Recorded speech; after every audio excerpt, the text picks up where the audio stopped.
What?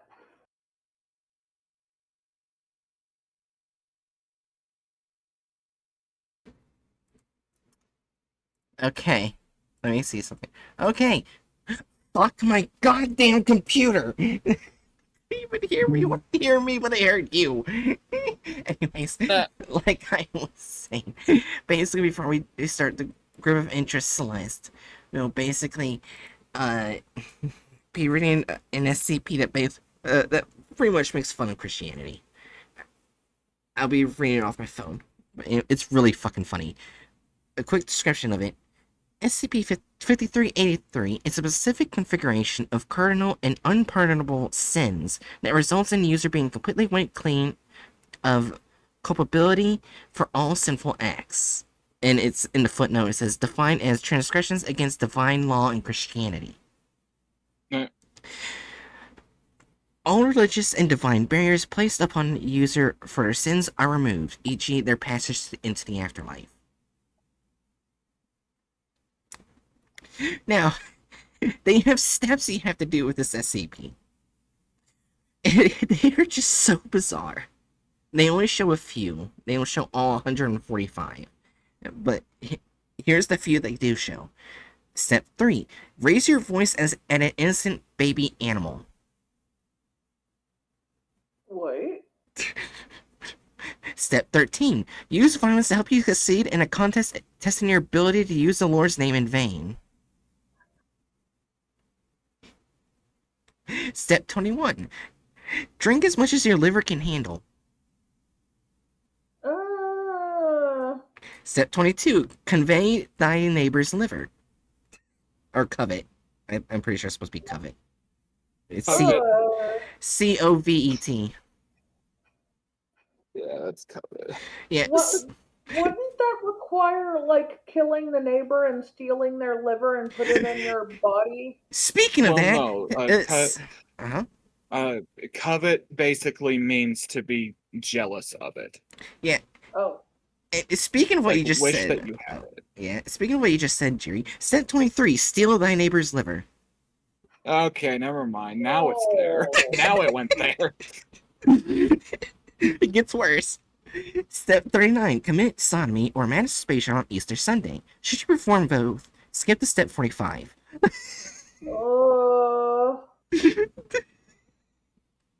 I mean, I love some sodomy on Easter Sunday. If I ever actually get a partner, I'm gonna be doing that. Step 67: attempt to challenge your pastor in a battle of wits. Come with a firearm. No.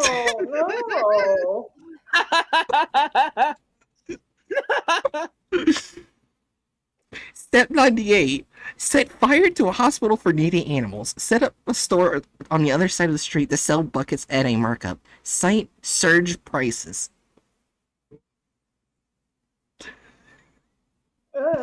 Step 120: downvote without leaving a comment.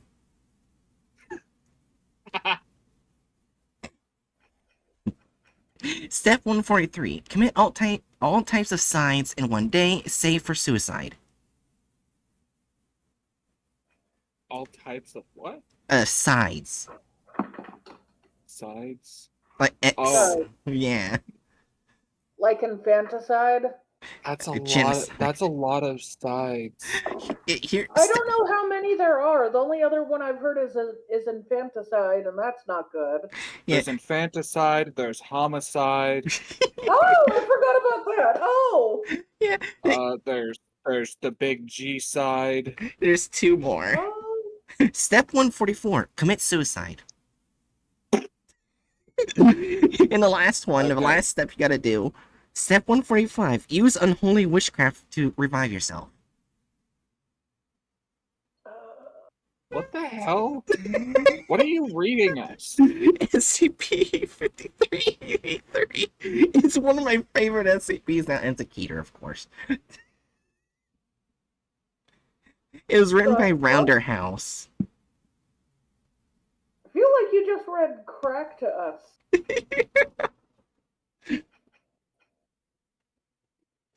It is such an amazing SCP. It goes deeper than that.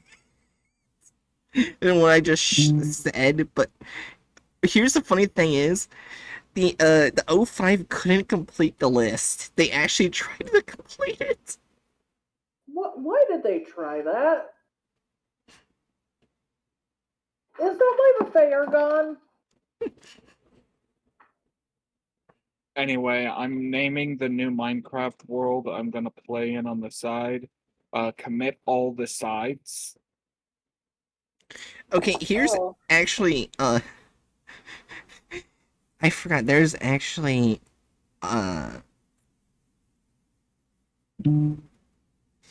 something that was said by 057. I had to exhume my childhood pet and scatter the bones in my parents' soup. And that was before I realized I had to exhume my parents too. Yeah, Oh. that's a hell of a work week. Yeah, and 055 Oh. had to detonate a warhead under a refugee camp. So they joined the IDF?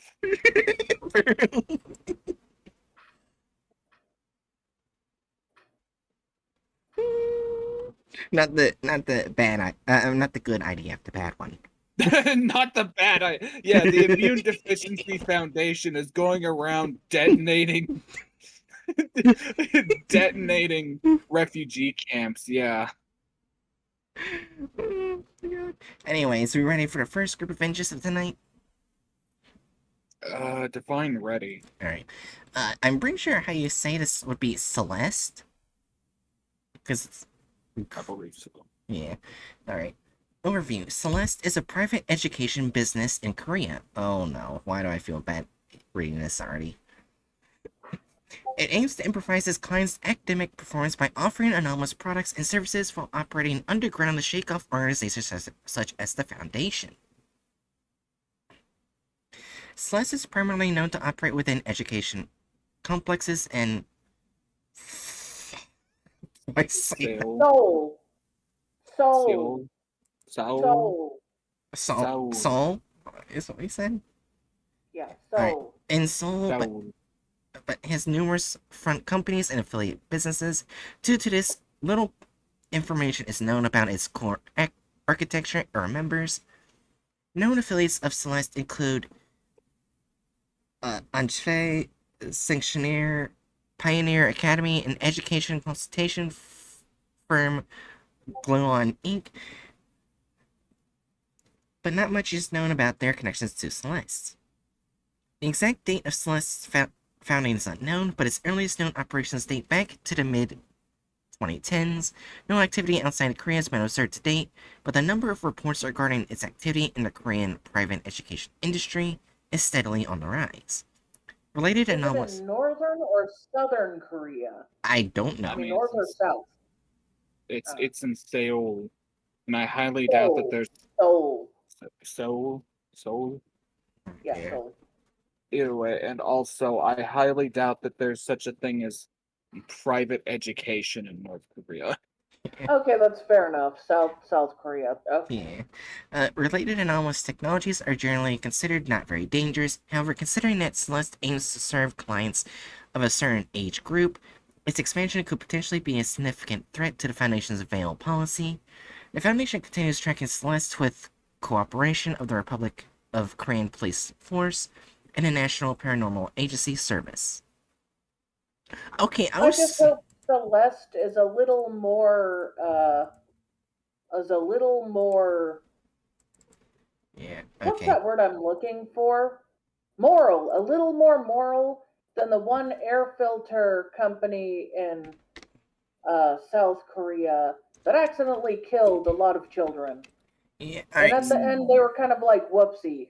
Yeah, also we got lucky. We have 2 SCPs connected to this group of interest. Yay. Okay. I guess we've got 2 SCPs to read. It's Don't be an a SCP fish! that kills children. It's Kill about a children. fish. Look at the little fishy. It's a fish! He's so cute. Oh, it's identical to a guppy. That is not a guppy. Oh, it No, says I think that's the type of guppy. so. It says it's a fish. Does Hatchet want to read it? Give me a second. I'm opening your stream chat on my second computer Gotcha. so that I may see stream chat. It's well, at least it's good so far. It's a safe class. It's a little fishy. Okay.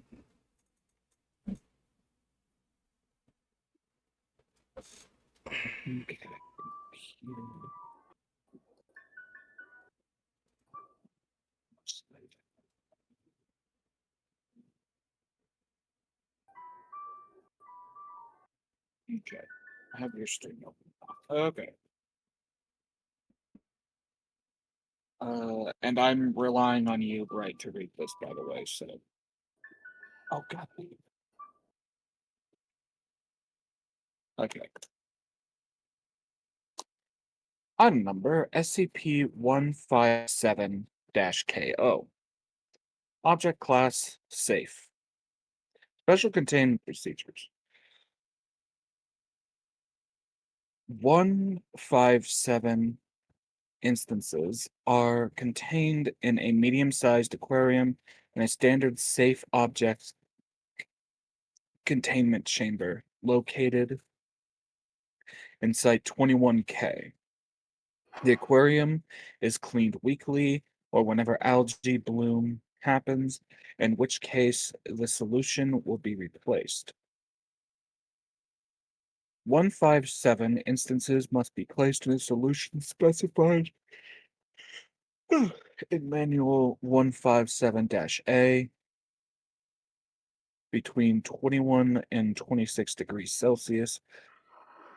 Urine of containment personnel may be used in the event of a containment breach, but that's yeah. crossed out. Yeah, What's here's that? the footnote. Sorry.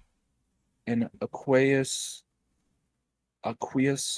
solution with a pH of 5 to 6.5 and trace amounts of potassium chloride, sulfate, phosphate, potassium, creatine, ammonia, and calcium dissolved. Why? No, Avast. No, fuck off. Okay. No, Avast! Cease! Okay. Are you okay? Yeah, just Avast on my laptop was being a fuck. All right.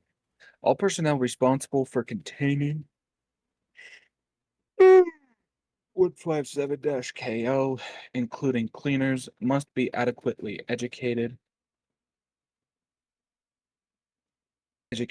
about 157-KO's anomalous traits. If an initial containment breach due to 157-KO's anomaly occurs, the instance should be contained using surgical measures. Okay, description. SCP-156-KO is a piscine, piscine species that is otherwise identical to a guppy, Posilia reticulata. Its length is about 1 to 2 centimeters. Instances do not require feeding, but cannot survive for more than 20 hours in environments where typical fish live, such as seawater or freshwater. Instead, they can only survive in a solution with specific acidity and dissolved chemicals. Footnote. Urine typically fits these categories. Oh wait, give me a second. I'm gonna turn off my ad blocker Oh on my god.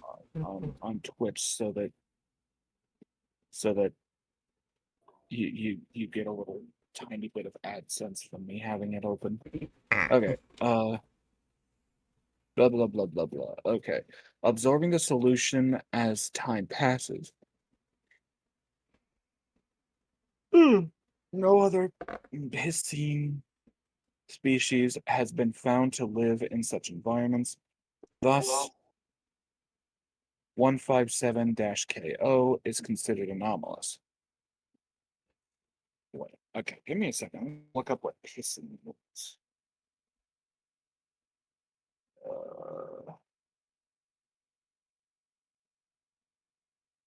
uh,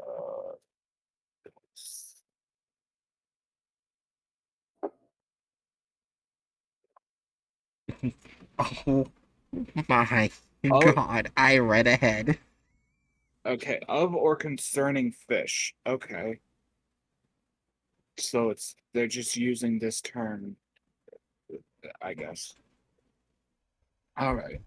157-KO is identical to other fish when in water, but when it detects a human referred to as host underwater, it moves to the host and makes contact, immediately teleporting in the host's bladder.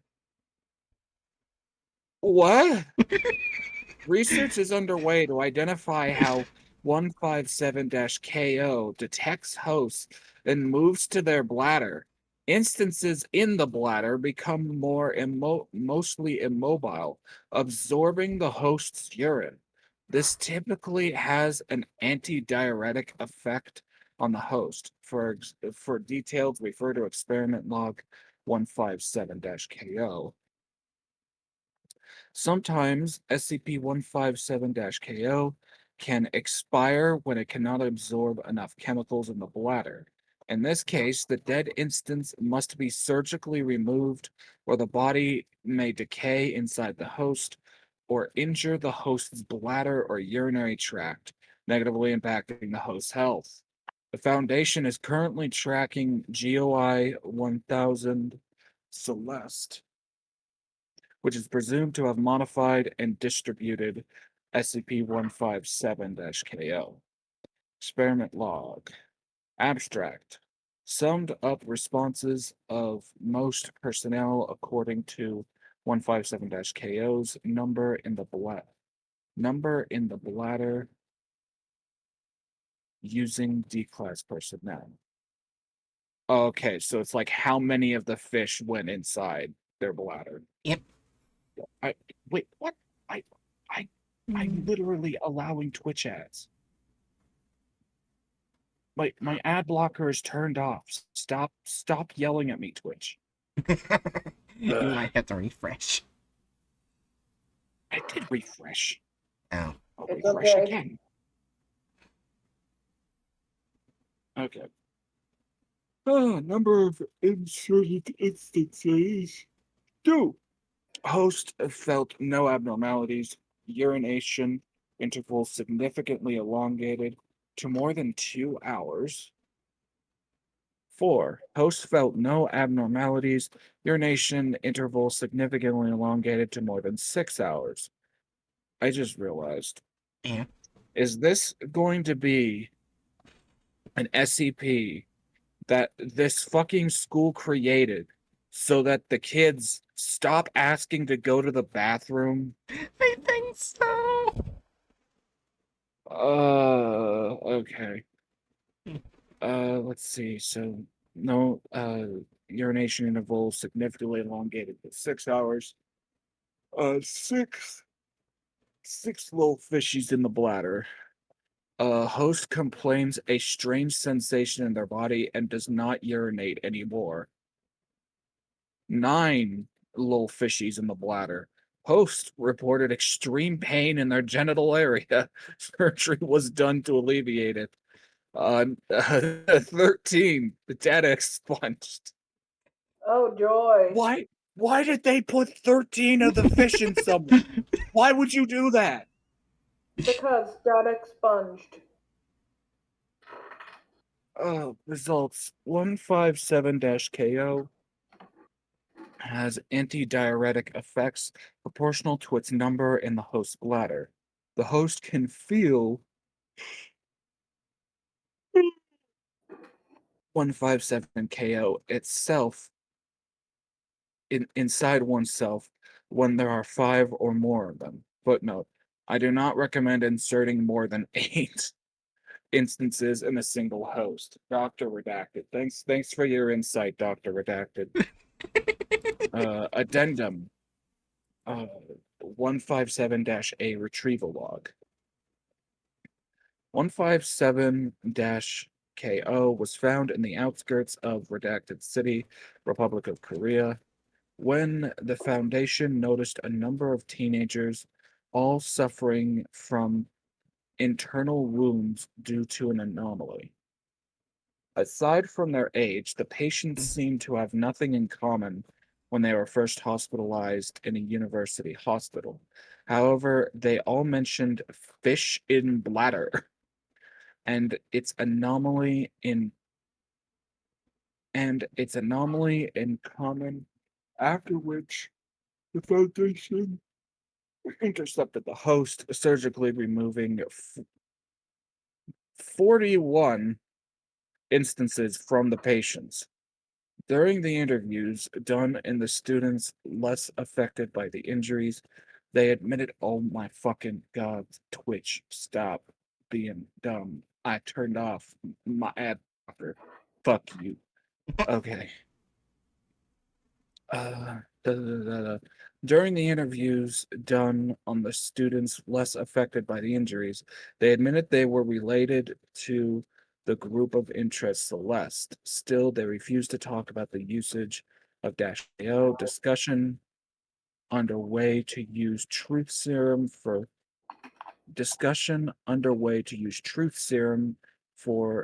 intensive interrogation. Approved. Refer to interview log 157-3. That's fair, Jerry.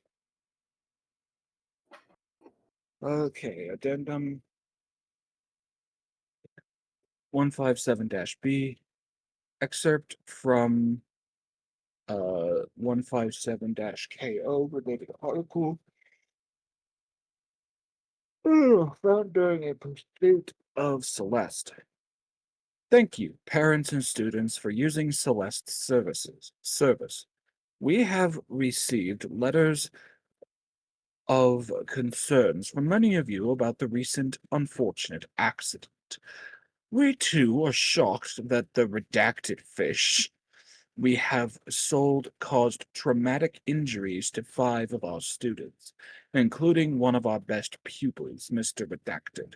So we give our sincerest apologies for the anxiety and distrust our product inflicted. Celeste will take full responsibility on this accident and will suspend the production and sales of, I'm just going to call them piss fish, of piss fish. Please contact your designated mentor for returns. However, please do not be worried, for the product was not defective, and our other product. Not be worried, for the product was not defective, and our other products, including Redacted, are entirely safe. This incident was caused by some of our students ignoring the manual and warning, thus not using the piss fish for its intended educational use. All products Celeste offers have been through thorough examination from our mentors and, most of all, safe. Final season is near. We wish you the best results. Thank you, everyone who uses us. Celeste. Celeste, providing you miracles. More I feel educational like a use. deja vu on the air issue incident in South Korea where it That killed a bunch of children. And it's like, it's not defective, it's you. But it was defective. It was defective. It killed children, it killed women, it killed a lot of people. It was defective. Although in this case, it sounds as if it was quite literally like in a safety manual, like use it yeah. this way if the kids didn't use it said way. But we'll read on. I will Okay. say you probably need less fish for the children than you need for adults.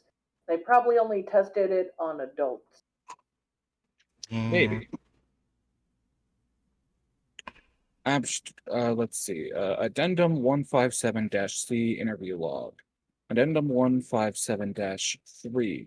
Abstract. Interviewed the obedient student who suffered internal injuries from SCP-157-KO to investigate the use of the fish. The interviewee was injected with a truth serum immediately before the interview. Interviewer, researcher, Kang Sui? Is that how that's pronounced? Probably.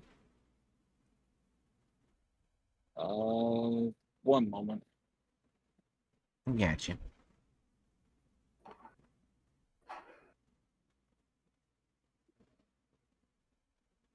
Pronunciation.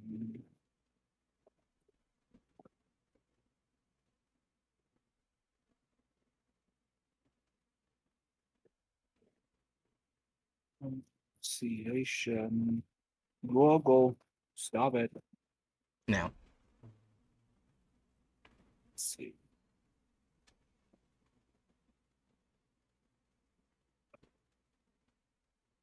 Would you please hurry?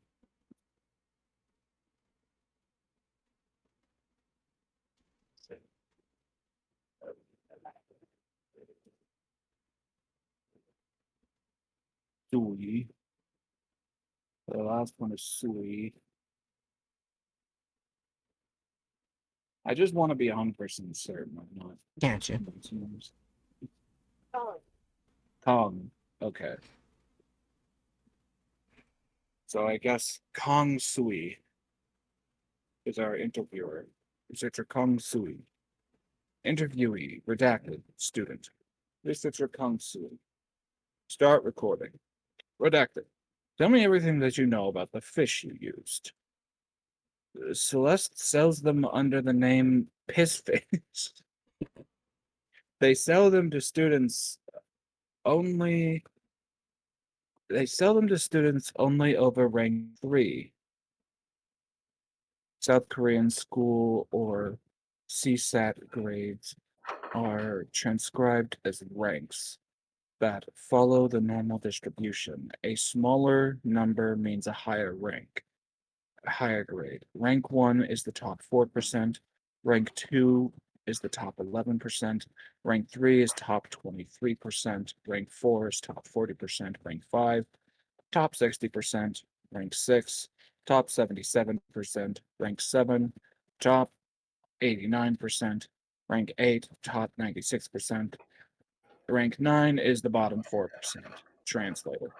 So it only sold to the especially obedient children who are especially smart. The I 2% at rank 2 and up. I love I love the element of rigidly categorizing people in ranks based upon how well they perform in our special little fucking educational system. This is definitely not Oh, don't worry. That fundamentally very going to system probably causes suicides, just like Japan's. Yeah. Yeah. Anyway, let's get back to the thing. I'd love to be a neurodivergent person in this environment. We would be fine. Maybe. Yeah. You put some, let's see, yeah, so students only over rank 3. You put some water in the bathtub, place the fish there, and touch it, and it's gone. Specify gone, 3 songs. Oh, so it goes inside the person's bladder, and there's no one else here to speak of. The fish is meant for guys with short attention spans or get easily distracted. If you touch, it goes in your bladder and sucks up the piss. So anyway, it makes you not go to the toilet. You're right, Hatchet. Uh, okay, so yeah. So where did you find these fish? The academy. Actually, my designated mentor recommended it, but my parents only bought 3. They were not fully convinced. Let's talk later about the academy. What do you mean by only buying 3? I mean it goes inside your bladder. It's not like it goes inside data expunged or data expunged. It just feels wrong. This file says you had 9 in yourself. My friend told me that they are quite fertile since they are guppies too. They breed like rabbits if you put them in piss for a few days. Oh Oh, no! okay. So the kids are Yeah, listening okay. to instructions. That I told you, it's just like Okay, the Yeah. air, the water thing I was talking about that went in the air and killed a bunch of people, and they were like, yeah. "Oh no, people were just using it wrong." They used that fucking excuse until a buttload of people died, and they were forced to like apologize. But all they did was apologize. I need to always remember to not play devil's advocate on behalf of corporations. Anyway, Fair enough. my friend told me they're quite fertile since they're guppies too. They breed like rabbits if you put them in piss for a few days. One or two might do the trick, so why breed them? Well, you know that fish. Oh, okay. So they didn't breed inside of them. They were just Ah. they were breeding them outside of each other and then adding more into the bladder. That's Oh. right, because like when the fish go into the bladder, they become inert. They just absorb piss. This is this is such a weird SCP. Oh uh, no, the kid's doing the weird kid thing. one or two might do the trick, so why breed them? Well, you know that fish get stressed when you put them in a small space, so they squirm around if I touch a lot of them. Brief silence. Once in a while, they touch places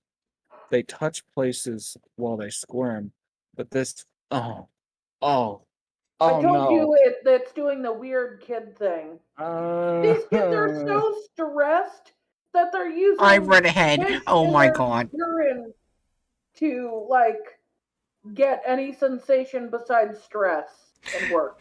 uh, There's. I read ahead. Oh my god.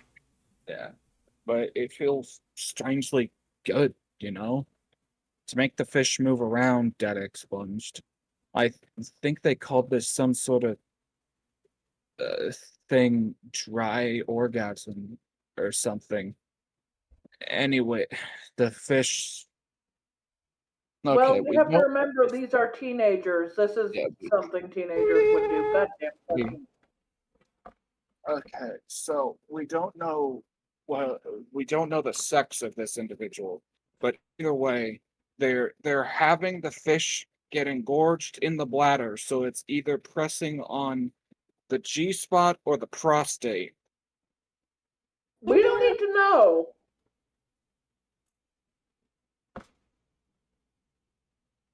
I hate how accurate this is to to teenagers.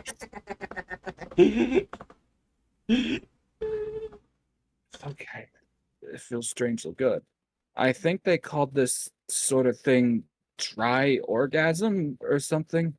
Anyways, this felt so good that regular redacted didn't feel good enough, so I suggested my friends that we breed multiple fish at once and do it.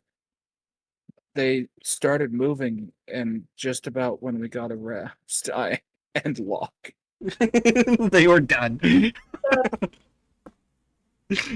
Why I are just children so stupid? I mean, I Oh, the know author's children have unknown. kids. I know that's why, but goddamn. So, what do you think about the fish now, Ash?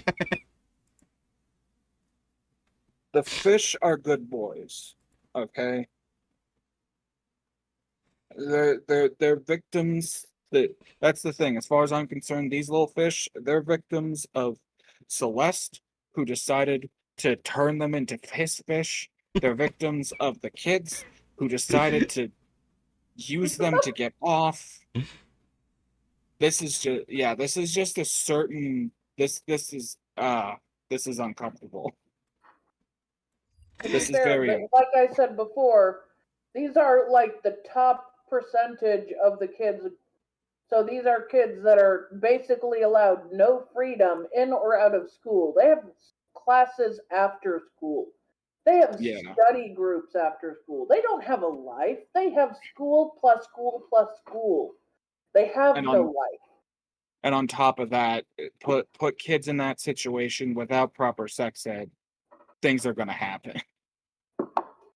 Yeah, Bad things I are get gonna the happen. picture to load. well, we don't know how sex ed is in South Korea. Maybe it's okay. I have to imagine that in a private school system like this, they don't have the best sex ed. But that's also running off of my biases, so maybe not. Okay, I see something funny. This is also safe class. I Oh, just I'm sorry to tell you this, but I just looked it up and it's the first thing I found is how South Korea's sex education is out of step with international standards. Oh, yeah, that's So about what I it's probably very bad.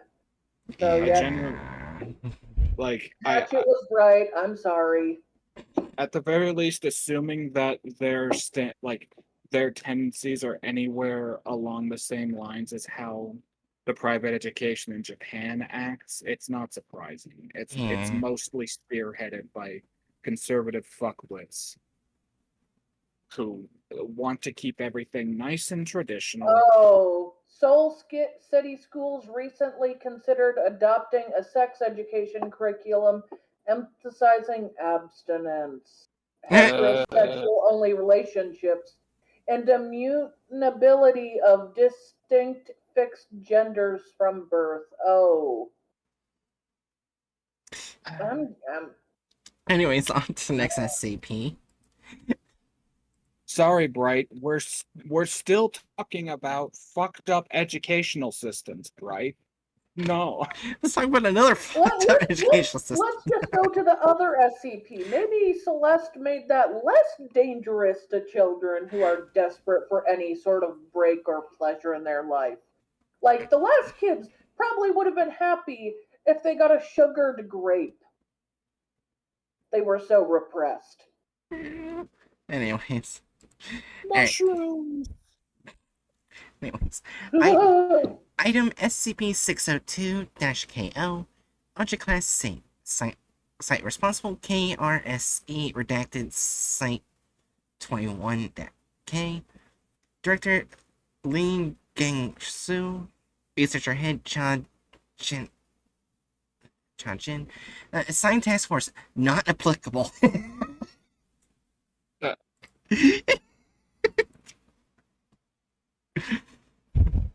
Special Containment Procedures. All secured -1 instances are contained within a standard containment locker. -1 should be stored in a sealed bag to prevent it from leaking.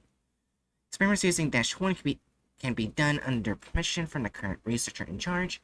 Due to -1's properties, experiments using -1 must be done on its own containment chamber.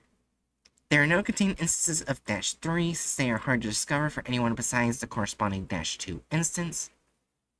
Whether to contain -3 instances on discovery is yet undecided, as most -2 instances have already been aware of extra normal instances. They do not pose a significant threat to the Foundation's fail policy. Therefore, if -2 instances are discovered, temporary procedures are designed to take different measures depending on the individual instance, such as locking it down. That's one thing I've noticed about like international SCPs. They tend I feel like they actually bring up and talk about the veil as a concept more often, Yeah. which I think is kind of interesting and cool. Alright. Description. SCP-602-KO comprises of -1, -2 affected by -1, and -2's accompanying -3. -1 is a black powder made by Celeste, GOI 1000, made of materials such as graphite and briquette chips. I'm going to look up briquette chips.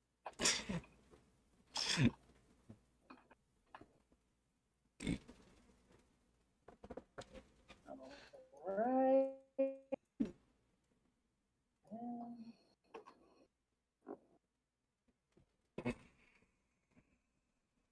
Compression molding produced by hot or cold molding of metal chips for use in refineries or directly in the melting furnace of the foundry. Oh, Oh, it's a brick of chips. It's a oh, brick of metal chips. Oh, geez. I see.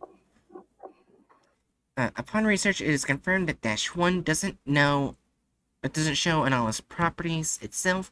However, if a human undergoing formal education and or before high school, referred to as Dash 2, uses Dash 1 to write their name on a piece of paper or a surface similar to such, Dash 3 manifests. Uh-oh. Oh, no. However, if Dash 2 is not sleeping or is not in a situation in which it cannot study, Dash 3 always is seen as a flat shadow. This always is bound to Dash 2. Dash 3 can change its shape and size freely, but its basic form resembles its bound Dash 2 instance, and always in physical contact with Dash 2. Dash 3 is theorized to possess intellectual abilities, but does not do anything else other than following Dash 2 at normal times. Hence, there hasn't been any interview attempts with Dash 3. Dash 3 seems to have cognitohazardous abilities to make itself recognized as a shadow to the viewer. Right.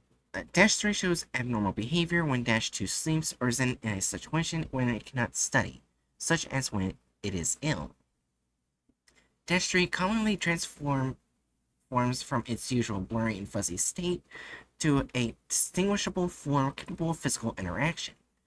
Dash 3 instances in this state search for pins and stationary products around themselves and use them when they find any. If there's no stationary products around, Dash 3 creates the necessary items. After that, a workbook of unknown origin manifests near Dash 3. The workbook is unrelated to Dash 2's current academic progress and is usually about academic subjects of middle school to high school. Afterwards, Dash 3 acts as if it's studying with the workbook. This action halts when Dash 2 can study again.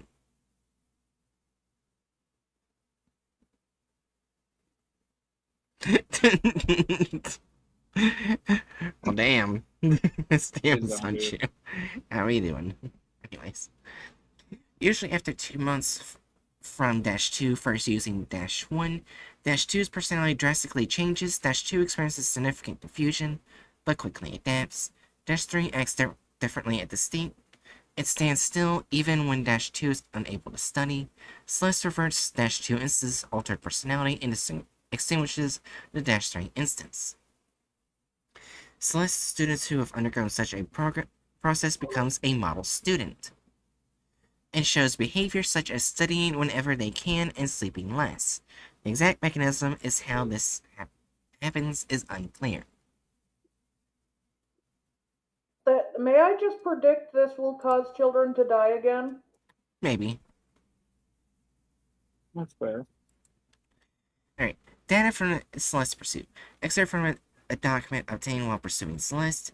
Our sincere thanks to the parents and students who chose Celeste. We have been contacted by parents regarding the recent unpleasant event. What's unpleasant? Oh, it's 157 KO. Oh, it's the fish. The related, Fish. yeah, the related students are now in detention. Wait, what?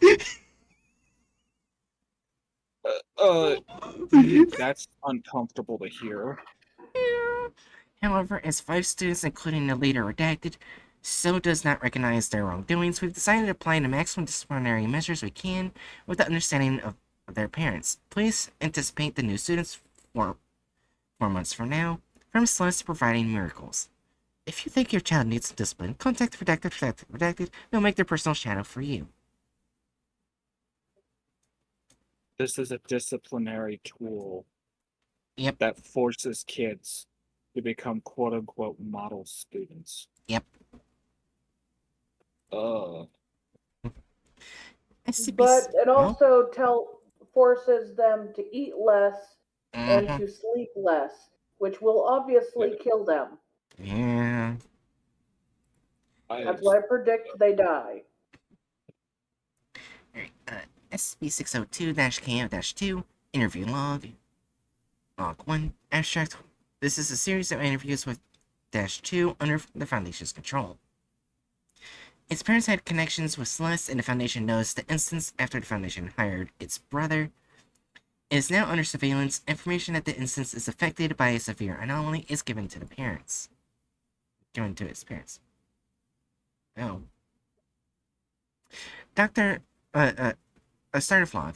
Not Dr. Vlog. Start a vlog. Dr. Vlog. Oh my god. Anyways.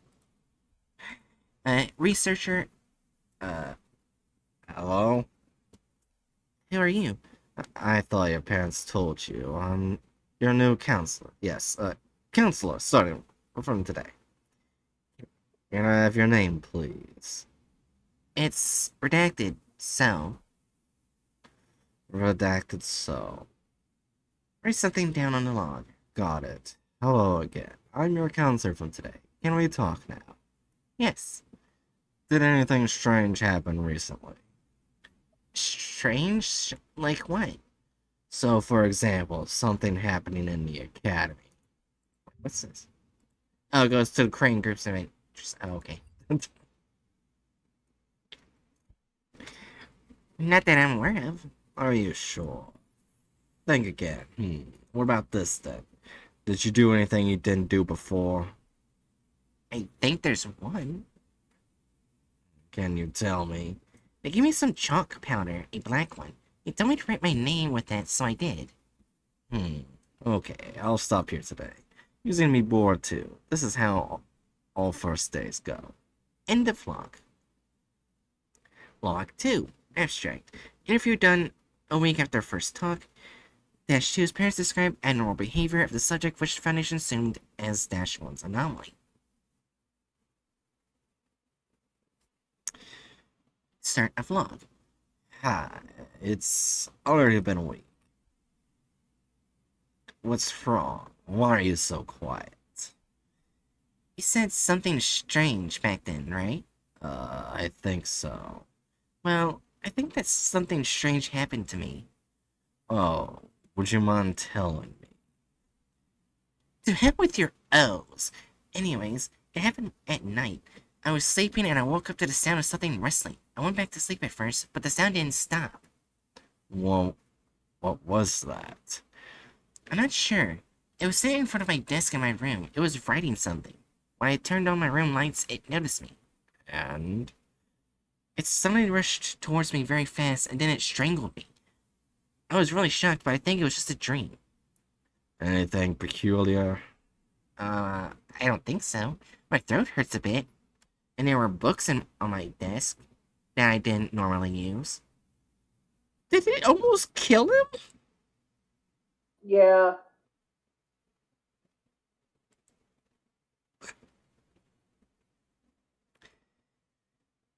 Log 3. Abstract. Continues from the interview log above. Dimension -2 is to have completely undergone its replacement personality after 3 months of using -1. The interview was done for such a reason. Start a vlog. Where am I? A police station? Some kind of lab? Are you wearing a lab coat? Relax, Mr. So. Don't you remember this place? Mr. So? Why are you calling me that? Oh dear. Edit it. Do you understand what's going on now? A bit. Can I have some time just for a little while? Of course. -2 seems to be in thought for the next 20 minutes. Is everything sorted now? Yes, I think.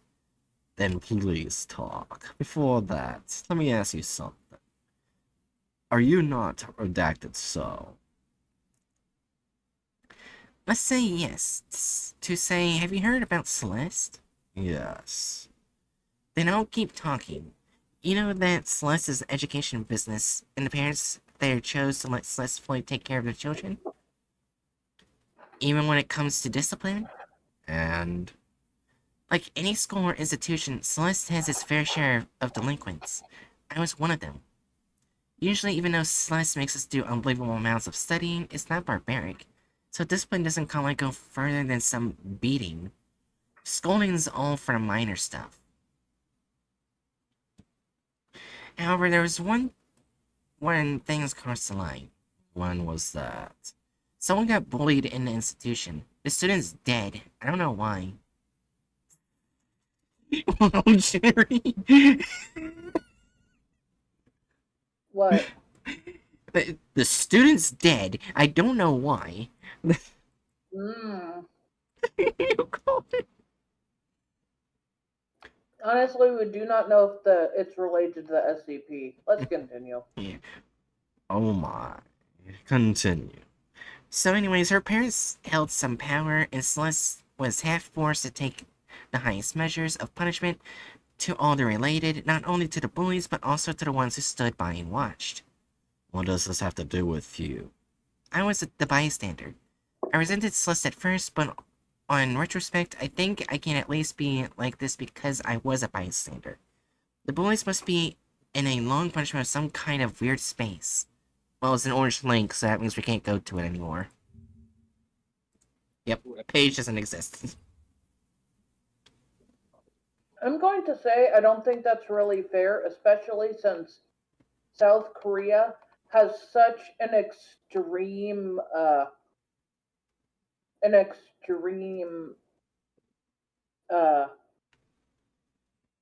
Hmm? it has a very extreme culture of like obedience to those who are higher ranked than you, Yeah, and we don't really know the details. yeah, alright. Okay, that's enough for that. SCP-602-KO, can you tell me how you became like how you are now? My mentor gave me some black dust and told me to write my name with it. Directly after that, I distinctly saw two of my shadows, despite there being only one light. One of them moved differently to the way I moved. Anyways, after a month that happened, I suddenly became like this.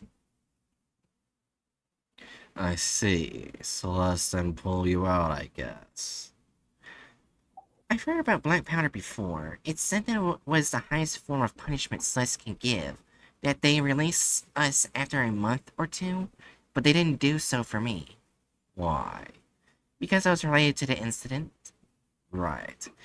Anyways, they did something strange to me. When I became a shadow, they snatched me out of my body and locked me in some black space. Must be that powder.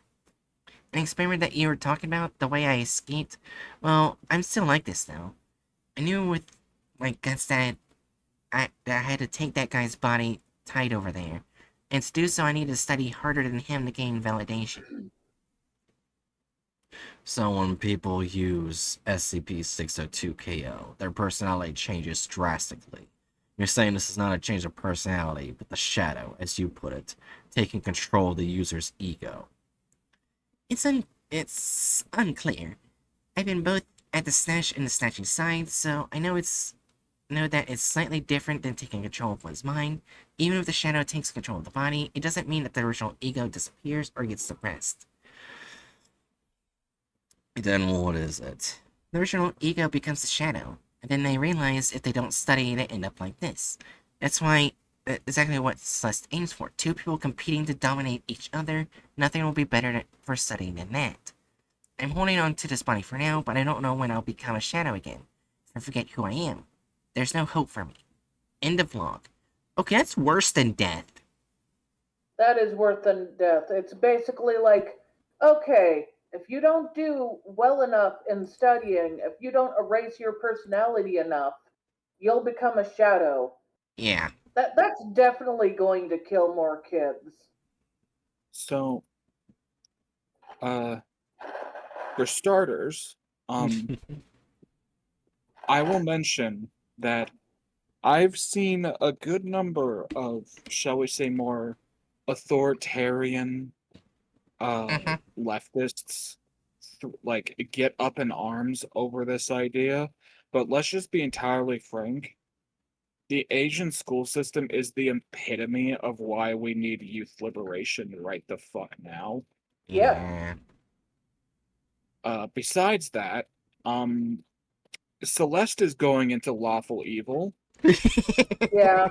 Moving on. Yeah. Alright. So, before we go to the next one, I have to go to the bathroom, but I'll let you guys see it. Oh, fuck me. Well, that was gonna be fun saying that. Can Anyways, I'll you be copy back. and paste that so I can look it up? That's a good idea. Yeah, I'll paste it, then I'll be back. Okay. All around me are depression voices.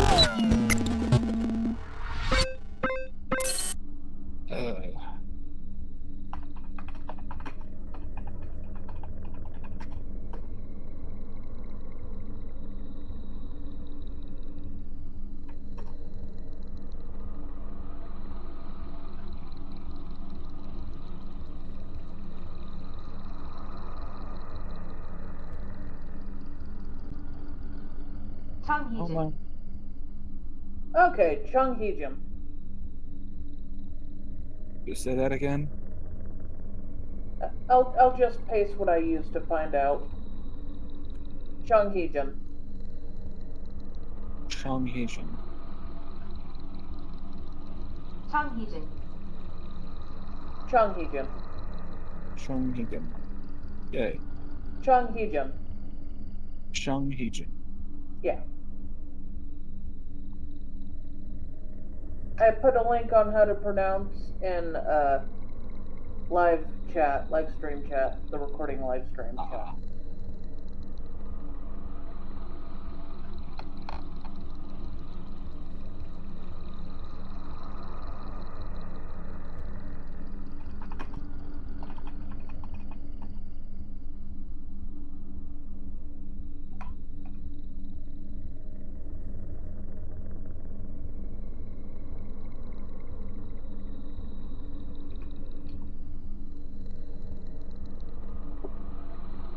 Also thought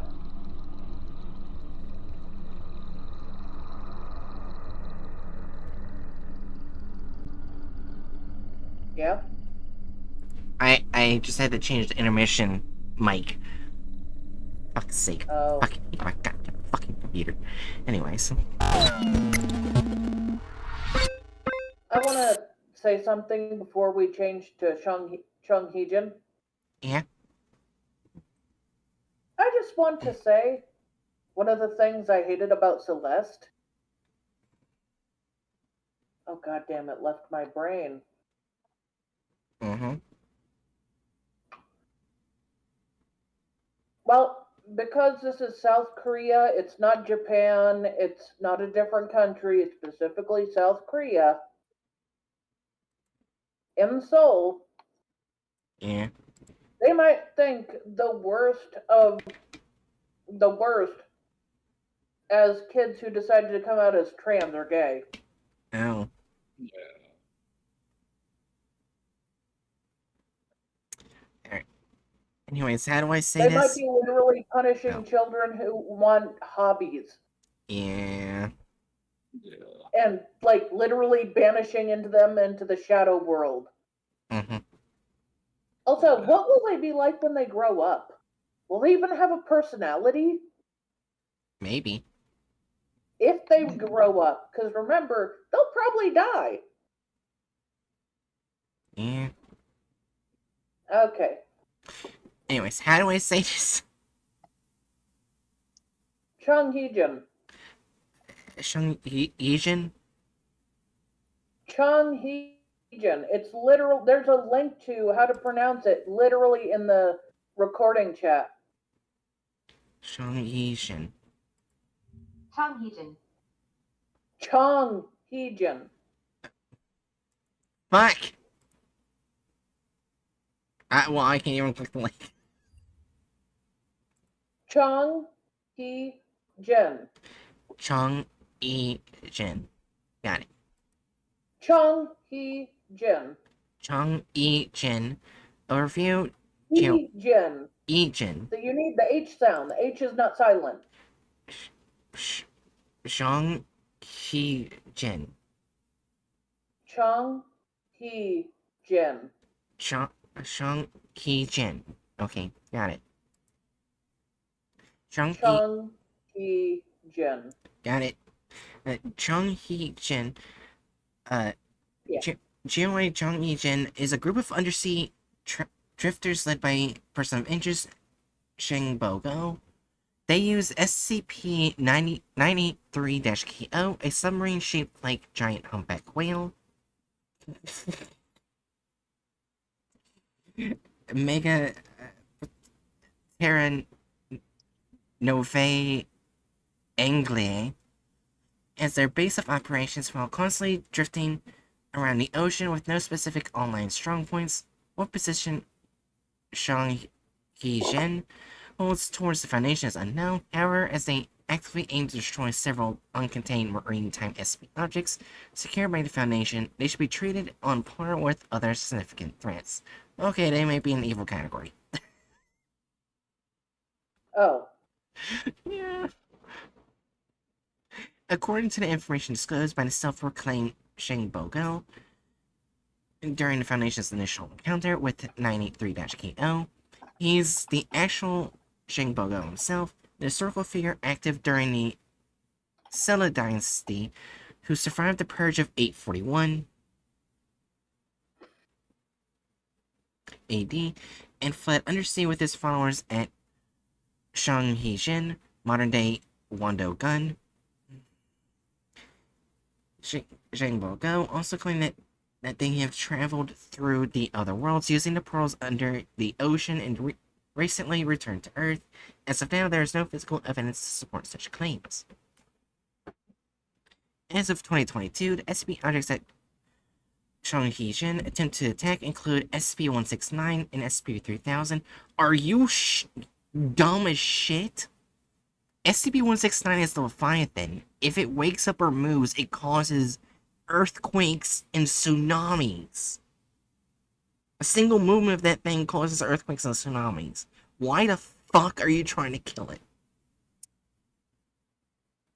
Maybe to stop earthquakes and tsunamis. Yeah, and SCP-3000 is the giant eel thing. Yeah, it's used to make to be fair, even if the Foundation uses it for positive things, it's still a evil SCP. Yeah. It's not a nice boy. Or girl. Oh, that's fair. We don't know what gender it is. It might be ungendered if it's an eel. Eels technically have no sex until they are ready to breed, and I do not think 3000 is ever going to breed. I hope not. It is too big. I don't want it to have a gender. And let's be frank, like, also, gender's like a pretty human-specific thing. That's true. I don't want it to gain a sex. It can breed with 169. It's too big. It's too dangerous. Imagine more of them. Yeah, anyways. Most attacks have been fended off, but the amount of damage and stress accumulated by the Foundation from the group is now unignorable. Countermeasures are required as soon as possible. They also have a hub. Oh. Wow. I will have to say, attacking 3000 does not make them bad, even if it upsets the Foundation. 169 definitely. Well, we have to understand. 169. Huh? We have to understand their motivations, right? Yeah, Jerry, I already explained it. 169 is Leviathan. And the giant creature that's asleep, but if it moves, it creates earthquakes and tsunamis. So, they're trying to destroy something that could destroy the world if it wakes up. Yes. Do they think they can kill it in its sleep? Are they stupid? Okay. We don't know. So they're basically trying to do good, but they might accidentally destroy the world. Oops. Yeah, like based on what little we know thus far, I'm thinking a tentative like snapshot judgment of incompetent good. Yeah. We'll find. Alright. Let's find out. Yeah. To discover new countries, to climb higher peaks, to travel through the new areas of celestial space, turn our searchlights upon domains of eternal darkness. That is what makes life worth living. Auguste Picard, Earth, Sky, and Sea, 1956.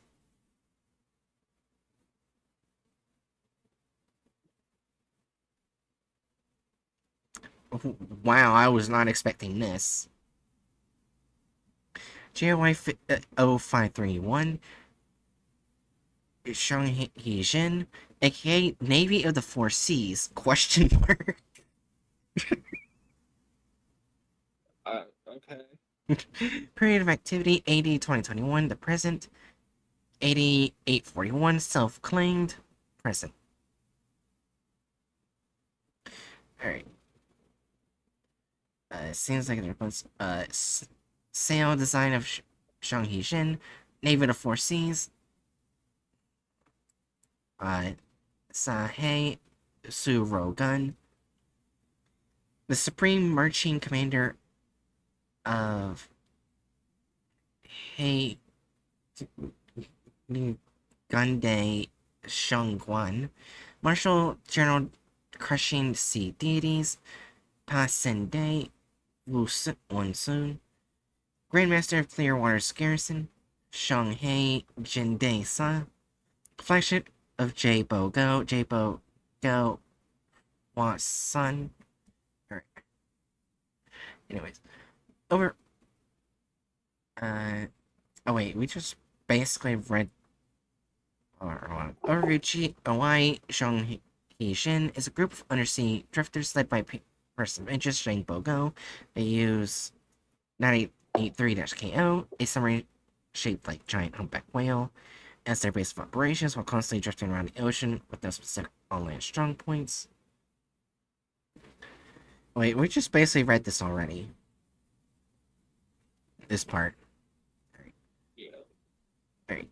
History. According to information disclosed by self-proclaimed Shangbo Go, during Foundation's initial encounter with 983 KO, he's the actual. This is also something we already read. Alright. Let's just go. This is just a fancy version of what we read earlier. Oh, here we got more. Oh, apparently that's a ship. Ooh, that's fucking metal. That's so cool. I love this group of interest already. This is such a cool vibe. Alright, but there's a If poem. only they weren't so stupid. Yeah. Apparently there's a poem. What are the rights of man and the liberties of the world but loose whale? What all men's minds and opinions but loose whale? What is the principle of religious belief in them but a loose whale? What to the sensuous, smuggling verbalists are the thoughts of thinkers but loose whale? Ostentatious. Ostentatious. What is the great globe itself but a loose whale? What are you, reader, but a loose whale and a fast whale too? Herman Melville, Moby Dick, 1851. Are you surprised that's a quote from Moby Dick? No, I just find it funny.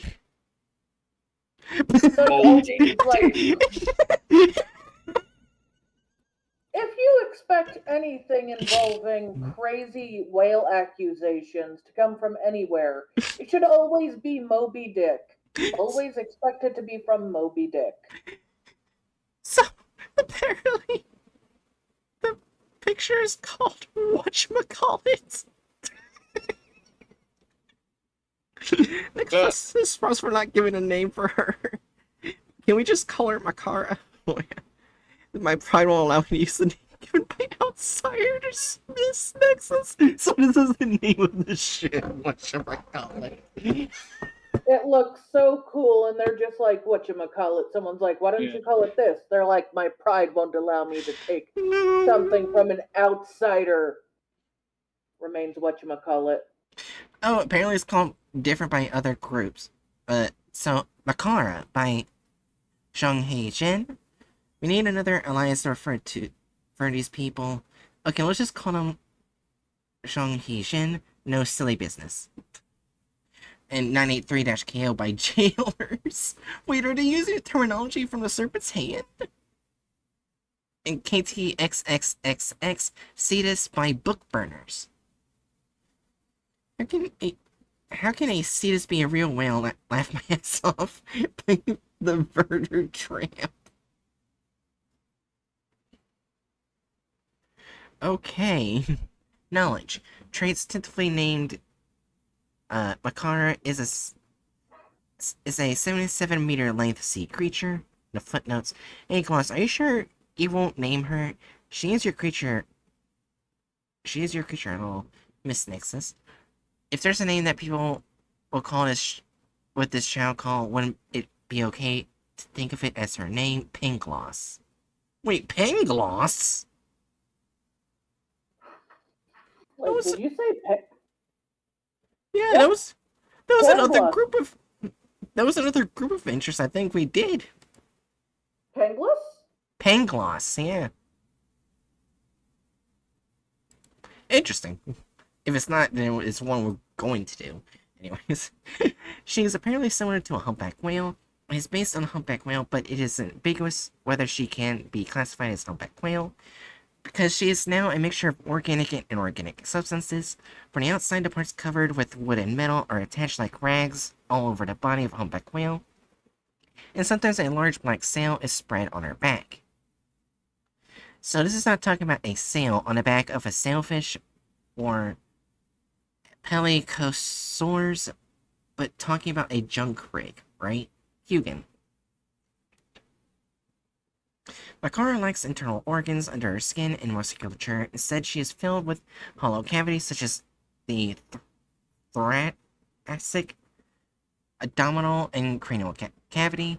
In the position where the heart is supposed to be, there is a flame that never goes out. People who call themselves Shang Hijin utilize Makara's body cavity as living space. Makara is also named by them by remodeling it to resemble a cabin of a wooden sailing ship. In particular, the chest cavity with the flame is decorated like an altar, fitted with a brazier, or brazier? Not, wait. Is it brazier? Where are we?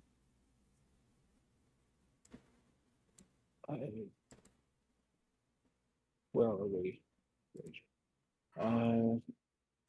Yeah, that's Brazier. Brazier. Alright, and wooden steps surrounding the flames. There is something can be called a navigation bridge in cranial cavity where Shang Shin's leaders seem to be able to communicate with Makara and control her movements. A chain that can mass stand a Makara's back is also connected here. Various creatures are having commensally symbiotic relationships with Makara inside and outside her body. In addition to the Shang Shin, people living in the body cavities, various crustaceans, including giant fan lobster, live in the mouth of Makara, eating plankton filtered by baleen. Shang Shin, people sometimes come outside and scratch off the barnacles and sucker fishes attached to Makara's body. I love her. Huh? I said I love her. Yeah. I can't exactly blame you. Alright, nature. Makara's flame of life was created by Pangloss. Okay, so this group of just made this SCP. By shredding a part of himself. This was confirmed by Pangloss himself in the process of writing this entry. Oh yeah, Pangloss was the one where he wrote himself into stuff and wrote notes for SCPs. Right. Yeah. Oh, okay. I think we put him in like neutral somewhere. Yeah. Chaotic neutral, something like that. Yeah. Because he's kind of just there. Yeah. Now I remember what Pangloss was. Yeah. Alright. This was confirmed by oh yeah. And the powerful vital energy from this flame moves Makara's musculature, and it seems that the flame itself is Makara's soul or something akin to it. Makara usually moves as Shang Shin leaders control at the bridge. I'm a little doubtful whether this should be called control. I think it's more like communication or communion. Ikis. However, there's an exception. The moment she senses a strong will to life, Makara moves on her own to rescue the person who expresses that will. out of Shang Hishin's control. In many cases, survivors on the verge of drowning are rescued, but someone at the shore might summon Makara. It's on the same principle. It seems that this was the case when the top leader of Shang Hishin, Pangloss. When this rescue operation is carried out, Shang Hishin people cannot control Makara. This is an act that is done autonomously by the will of Makara, or to be exact, the flame of life itself. The rescued person is offered to be a member of Shang Hishin, and if her/him refuses, he/she seems to be dropped off at the nearest land. She saves people who want to live. The Flame of Life has some additional effects alongside supplying Makara's vitality and will. An organism living around the Flame of Life that is within the body of Makara receives vitality from the Flame of Life and do not age. Wait, what? Can you repeat that? The organisms living around the Flame of Life that is within the body of Makara receives vitality from the Flame of Life and thus do not age. Oh. Oh.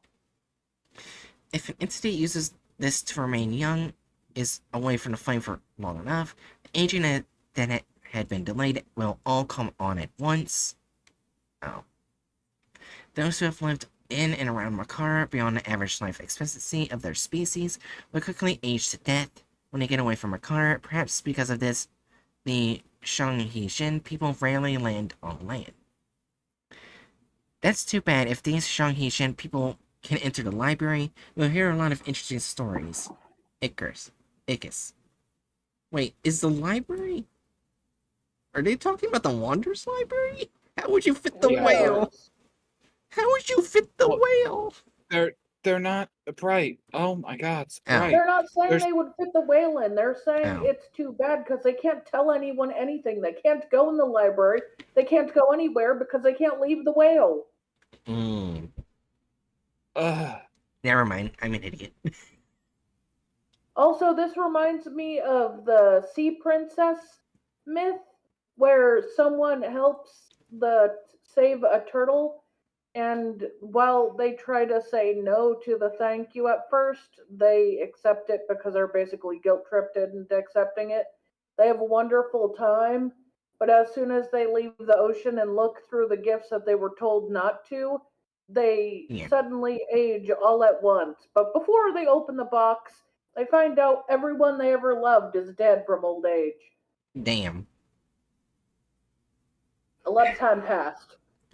Whatever was theirs before is not anymore, so they basically have nothing to return to besides either the ocean or death. Yeah. Alright. History and associated parties. Is that clear when or why Pangloss created Makara? But I really don't remember Pangloss.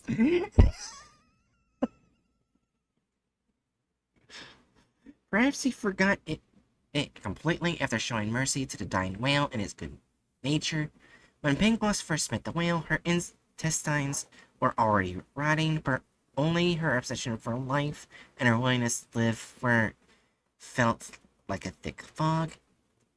If it had been such a strong grudge, it could have been an incredibly dangerous revenant if Pangloss hadn't responded.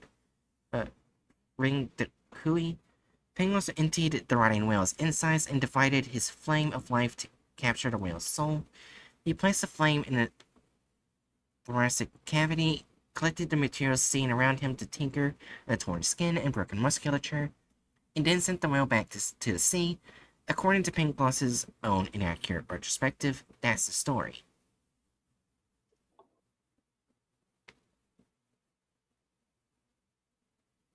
Alright, approach Shang Hishin is using Makara to attack other colossal marine entities, calling them sea deities.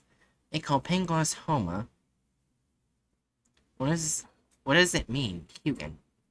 In Buddhism, is the perfection ceremony using fire or the fire itself is called Homa. Oh yeah.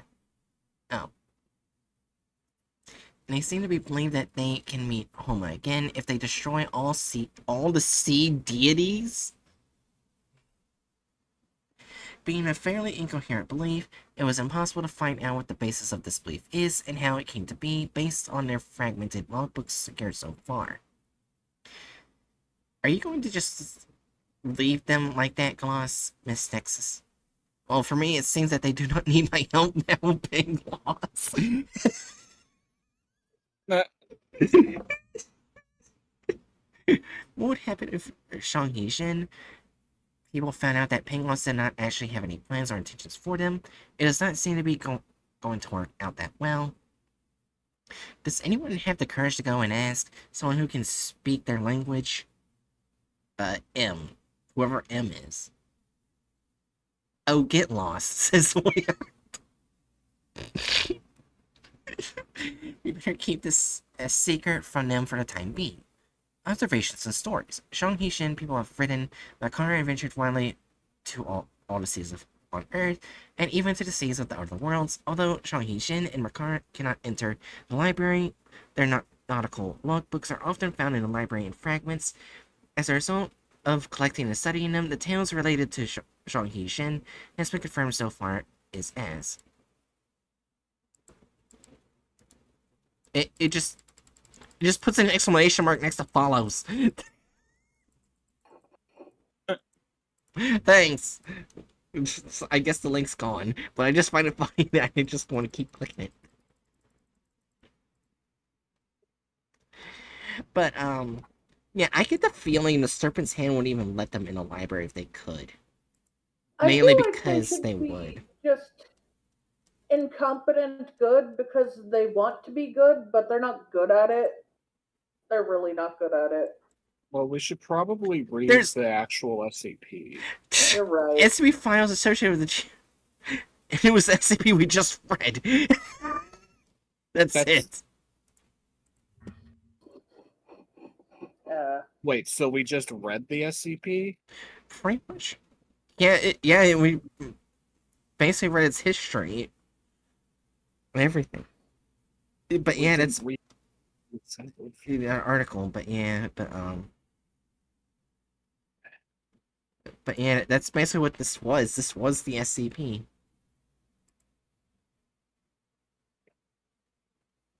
But I guess we can get a little bit more information from it, because this is only SCP connected to it. Alright. Updated June 30th, 2022. Clearance level 3, confidential. Item 93-KO. Object class, Keter Uncontained. Lieutenant Lead, Administrator Herbert Gordon Lee. Research Lee, Dr. Shui Young. MTF Task Force, MTF Sierra 35. Special Containment Procedures. 983-KO is currently uncontained. Marine Task Force Sierra 35 Pirate Hunters, based on Site 140, has been organized to pursue 983-KO. The task force includes the 3rd Squadron in the Indian Ocean and the 5th Squadron in the Pacific Ocean, with the SPS McGrave and the SCPS Admiral Gordon serving as respective flagship carriers. Marine Task Force Sierra 35 has the authority to request support for nearby Foundation naval assets as needed for pursuit of 93-KO. If I remember correctly, the Indian Ocean is where 3000 is, and the Pacific Ocean is where the Leviathan is. If I remember correctly. Kind of makes sense to put ships there, not shits there. Put ships there. The primary objectives of this current research team are to trace the origins of the current owner of 93KO, GOI 0531. I heard a Discord sound. Yes, this is just one of the times Discord disconnected and reconnected. Keep going. And to investigate the sociological or mechanical characteristics of 93KO, permission by the Foundation Pacific Command is needed to view all collected data regarding GOI 0531 and 93KO. 93KO is an entity capable of aquatic navigation with the anatomical structure of a humpback whale. A significant portion of its body is replaced with wood and metal, its size reaching over 70 meters in length is far larger than any recorded member of its species. Its interior contains spaces capable of accommodating at least several dozen individuals for entry and habitation, which does not appear to impede 93KO's activities. Due to these characteristics, whether the entity is a biological specimen of the humpback whale species or is artificially made is unclear. On the back or It's top... both. Huh? Said it's both. Yeah. On the back or top of 93KO is a wooden structure resembling an Asian wooden ship, particularly a Korean ship. Its structure is divided into 4 to 5 compartments which sync with the movements of 93KO's body. Each compartment features hatches on top and sides that can be opened to deploy mass, weaponry, and other equipment. 93KO can operate on the surface or underwater with personnel on board. While it sometimes uses sails to navigate using wind on the surface, it primarily moves through the propulsion generated by the movement of its tail fin. It is believed that even when 93KO submerges, the survival of the personnel inside is not affected, though the mechanism that allows this remains unknown. Currently, none of 93KO's crew is identified. The crew designated as GOI 0531 appears to reside entirely within 93KO, with no reports of their activities outside the entity.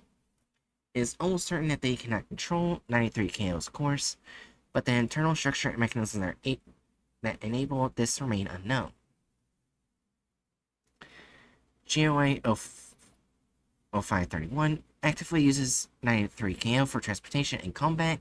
In previous encounters, they have employed various combat tactics such as firing antiquated gunpowder weapons through external hatches on the structure and releasing aquatic creatures that seem to have a symbiotic relationship with them for attacks, or directly ramming 93KO into targets. No! Don't hurt the whale. Why would you ram your whale ship into people?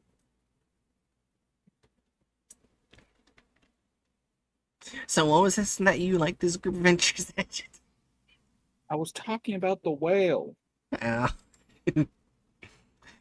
Using these combat capabilities, GOI 0531 not only evades the Foundation's containment attempts, but also actively seeks to attack and neutralize numerous marine anomalous entities, including those under Foundation management. GOI 0531 has destroyed many anomalous entities before the Foundation could secure them or pose a threat to their safe containment. A thorough analysis and preparation against the anomalous properties and combat capabilities of 983KO are essential to prevent further losses. GOI 0531 is generally unresponsive to Foundation pursuits. On occasions when they have engaged with the Foundation, typically during their attacks on anomalous entities, as mentioned earlier, they have managed to retreat swiftly without sustaining significant damage. As a result, the Foundation's information regarding 93KO remains highly limited and often inaccurate. On June 2022, a Foundation personnel was rescued by GOI 0531, allowing him to board 983KO and observe its interior before returning. This document will be updated with newly discovered information after subsequent report analysis. Alright. Addendum 983KO Log 95. On June 22nd, 2022, Senior Chief Petty Officer Harold Wang and Petty Officer 2nd Class John Watkins Smith, members of the Underwater Exploration Unit of Marine Task Force Sierra 35, were aboard a Super Puma anti-submarine helicopter deployed from the 5th Squadron's flagship SCPS Admiral Gordon, tracking 93KO sonar signal. Sound navigation and ranging techniques, equipment for underwater exploration using sound waves. Oh, let's explain what sonar is. However, the helicopter crashed due to severe weather conditions. After the crash, Wang, seeing Smith unconscious and sinking, removed his life vest and dived in to rescue him, but both personnel went missing. The 5th Squadron, conducting a search and rescue operation on the surface, detected a sonar signal indicating the resurfacing of 93KO approximately 5 minutes after the disappearance of Wang and Smith.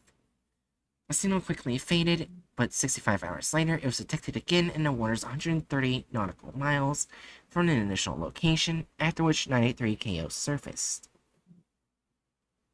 983 KO released a small raft carrying the 2 missing Foundation personnel, ran briefly on the surface and then submerged again, evading further tracking. SCP's Admiral Gordon retrieved the raft successfully, rescuing the 2 officers. After a few days' hospitalization, both individuals recovered their health and returned to their duties. Below is a handwritten journal that Officer Harold Wang wrote during his absence, describing 93 KO and his passengers. Oh god, cursive. It's not even cursive. Do you want me to read the No? cursive? This is the oh wait, it's partially cursive. Never mind. No, I can read it. It's not as bad as I thought it was. Never mind. You thought it was full cursive, not Yeah. partial? Yeah. Did you look at the B's? Did you look at the P's? Did you look at the F's? No, you did not. About the fucking capital I. That's the first letter on the page. Shut up. Anyways. Hey, he's got a point. Number 1. I'm currently inside 983 KO. They were the first to find us while awaiting rescue after escaping from the helicopter with John. The people who greeted us at the mall of 93 KO seemed relatively young, some even able to communicate with me. They called themselves Shang Yijin, so that's what I will call them for now. It's shorter that way. John was unconscious, but he was mostly fine. The ship doctor inspected John and then guided us into a cabin for rest. They gave us warm drinks with nuts floating on top, which looked like Job's tea. Of course, I should say vigilant, but there was no reason to deny it, considering I had no idea when we would get out, so we graciously drank it. The leader of Zhang Hixin came to the cabin and questioned me. I couldn't understand what he was saying, so he had to get help from a young sailor for translation, sometimes conversing via writing in Chinese and English. It was a short conversation to summarize. He is the Grandmaster of Shang Hixin, Zhang Bogo. We will be sent back at an appropriate time after John recovers. He told us to stop with the interference and pursuit when we returned. I asked him if he was the warrior Zhang Bogo from Silla himself, to which he replied with a short yes. It was hard to believe, but time was cut short for more questions. Number 2. The structure is too strange to call it a submarine. Unorthodox bulkhead structures aside, every door and window inside and outside are completely open or closed, with a simple door and with hinges. However, the inside is completely dry. There aren't any obvious light sources, but the inside is illuminated enough for people to see and walk around. The cabin where Sean and I stayed was on the floor connected to the mall. From what I saw from the corridor, there are passages leading upwards. I assume the upper floors are the structures reserved for combat that can be seen from outside. It must be tough having to climb up in an emergency. The cabin isn't very big, but is enough to fit 2 single bunk beds in a row. The bed in the sketch is opposite to mine, which is John's. I didn't draw him here. Roughly, judging from how small the interior is, not everyone can use this kind of room. This one seems to be reserved for high-ranking officers or guests. The inner walls and floor are composed of whale's tissue. Its ribs are visible under the thin layer of muscle. Sometimes I can see blood vessels and muscles pulsating on the opposite or artificial walls and ceilings, with an intricate tusk structure supporting them. How the flexible muscles and rigid wooden walls intertwine is a marvel of engineering. The walls fit perfectly within the space, supported by protruding fat and muscles combined tightly by ropes and strings, similar to how they build I assume it's DHAU. A Dow? I think that's it. Okay, found it down. I must stop now. The sailors brought us food, roast fish and some porridge. Number 3. John woke up and ate with me. Seeing him stepping on the fleshy floor and becoming startled was a sight. The sailor who come to pick up our plates brought another middle-aged sailor. He wanted to ask us some questions. Having to go through translations wasn't easy, but the summaries, these are his questions and my answers. The vessel doth rescue 2 marooned mariners. Who are you? What descended from above? I'm an officer in the Navy. I frequently board aircraft because of my job. By aircraft, do you mean the contraptions that soar about your vessel?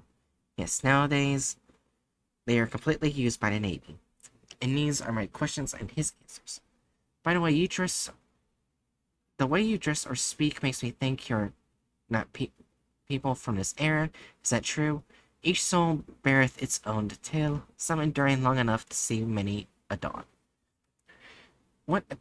Why appear just now if you were active for that long? Is this your first time seeing an aircraft? We have journeyed through the other worlds and have now returned, thus we know not much. Your leader claims to be Bogo itself. Is this true? However, he did not answer this question. Number 4. Sean fell asleep again. The hour is late and I am drained, but all this communication in my mind keeps me wide awake. Bogo fell out of power and died, bringing Shang-Hi Shen down with him. But in the front of my eyes are Bogo and Shang-Hi Shen, who just returned from their trip to the other worlds on a whale. Who are they? From what I hear, the crew mainly consists of rescued maroon sailors, like us too. This Bogo figure told us we'd be set free, but we don't know if he will. I told John that we'll be going back home safe, but what's important is that we're alive. Huh? I think you were coming through Jerry's mic. Oh. Okay. What is important is that we're alive. Suspicion and a perspective worrying can wait. Number 5. The young sailor brought us eye mask with breakfast. He said that eye masks are needed because the inside is constantly lit, but they forgot to bring one because it's been a long time since they had visitors. I guess we're staying more than 2 nights here. It's stressful. Number 6. I asked a young man who came to pick up our planes if he could walk around the ship or talk with other crew members, regardless of whether our stay will be short, long, or even permanent. Gathering as much information as possible from the crew will be helpful. Number 7. Things turned out better than expected. He told many crew members interested in the aircraft wanted to hear my story and led me upstairs into the battle deck. It is the biggest space inside 93 KO, so they used it as a gathering hall when not in combat. I couldn't risk seeing drawing out in the open, so I made this as a sketch after returning to my cabin. It might be incorrect.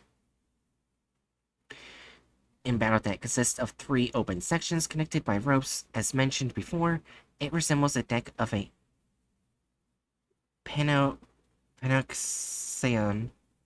with a roof on top. Many gun ports line the ship's wall, each with a wagon-mounted cannon. Behind on the front section are 2 bigger cannons aimed at the room in front. Judging from how they're tied, they are lifted to point outside when firing. 2 huge retractable masts could be pulled in and out with a chain on a pulley on the top. I can only see 1 pulley, but they told me another was on the sailing bridge. Many ropes that move the sails can be seen. The gun ports and mast holes were open, but neither let water in.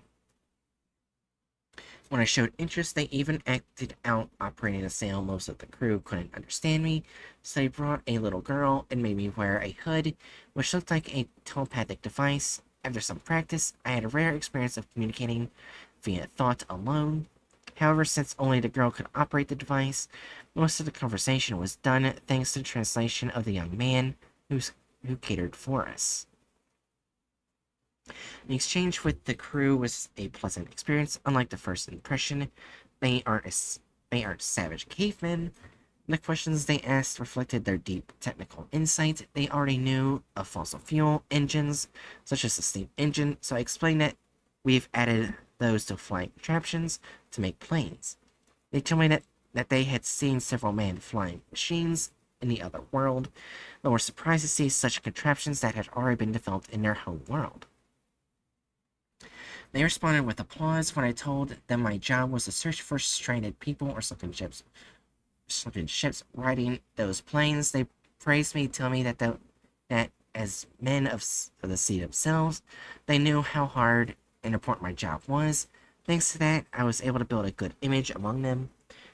Oh, and when I returned to my cabin, the ship doctor was inspecting John. I could see he was significantly improved. In the past few days, the doctor told me that he will be set free by tomorrow. That relieved me, although I can't help feeling a bit attached to this place. The ship and the people on board have a lot of mysteries to be uncovered. I'll make sure to observe them as thoroughly as I can. Number 8. Dinner was served in a small party on the battle deck. A brilliant flame burned in the hole of the front deck. The flame didn't burn wood, but it could roast fish or boil water, its embers illuminating the whole ship. Their idea of partying was taking small sips and bites out of the drink and food, enjoying the atmosphere surrounding this bizarre fireplace. John and I sat in the middle, indulging as much as possible from hunger.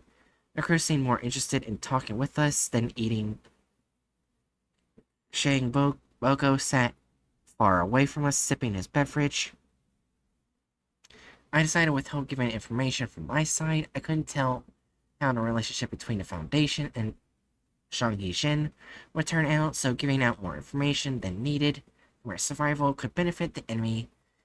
Also, since I couldn't understand half of what they were saying anyway, I would still have been an outcast, even if I spilt the beans. Most of the crew didn't even seem to care. I wasn't one of them. Some even tried to teach me how to work, only to be surprised when the older sailor from before told them I was leaving soon. Anyway, here for some pieces of information that I gathered from such a weirdly friendly atmosphere. 1. At first, I didn't notice overwhelmed by how the ship looked, but the crew here is surprisingly diverse. Most were male, but there were quite a few female sailors. Their skin color was even more diverse. I didn't ask, but this must be the result of taking in stranded people from all around the world. 2. I'm certain that they aren't from this era. And this group didn't suddenly form in the 2020s. Even the ones who spoke English or Korean spoke like people at least a century ago. When they were talking with themselves, their incomprehensible language sounded eerily familiar. It's more plausible to think that this is their regular life than to think this is an act of fool us who've boarded their ship by chance. If so, this other world they claim to have been makes sense. It makes more sense that they've been far away somewhere than to think they've been constantly underwater for over a century. John, who worked in a summary before, was stern about this theory, and I agree. 4. As mentioned before, they don't eat a lot. If they tried to poison us, they shouldn't have eaten at all, nor should we be fine now. They have lived well past an average human's lifespan. I assume some anomalous life extension procedures affected how much they eat and drink.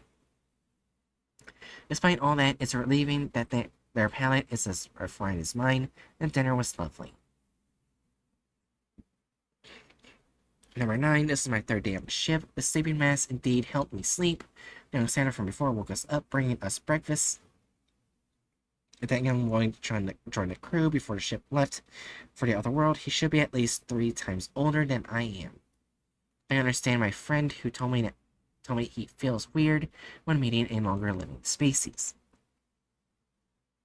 He told us they would give us diving suits or drop us on the surface since we couldn't swim up from the abyss, but they didn't have enough suits. However, they can't find any good spot to drop us off at the surface because the Foundation fleet is searching for us. We can't return because they're searching for us. The sheer irony. Anyway, they told us they would look for a time and place where we could be spotted quickly under minimal surveillance as soon as possible, so we can make ourselves at home for now. This weird cohabitation seems to be longer than expected. 10. Nothing extraordinary happened today. None of the sailors visited except for the man who gave us food and the ship doctor who came for John. Maybe they got what they wanted to know from last night, or it might be because we're leaving soon. John's reading the Bible from Gideon International. He told me he's been doing that to kill time ever since he boarded the submarine while reading. He keeps sipping the nut tea from before. He seems to be really into it. He grabbed a few pieces of ember and put them in the drink to keep it warm. How resourceful. I followed suit. As stressed as the situation can be, some warm tea can do wonders. Number 11. I hear a commotion. What's happening? Number 12.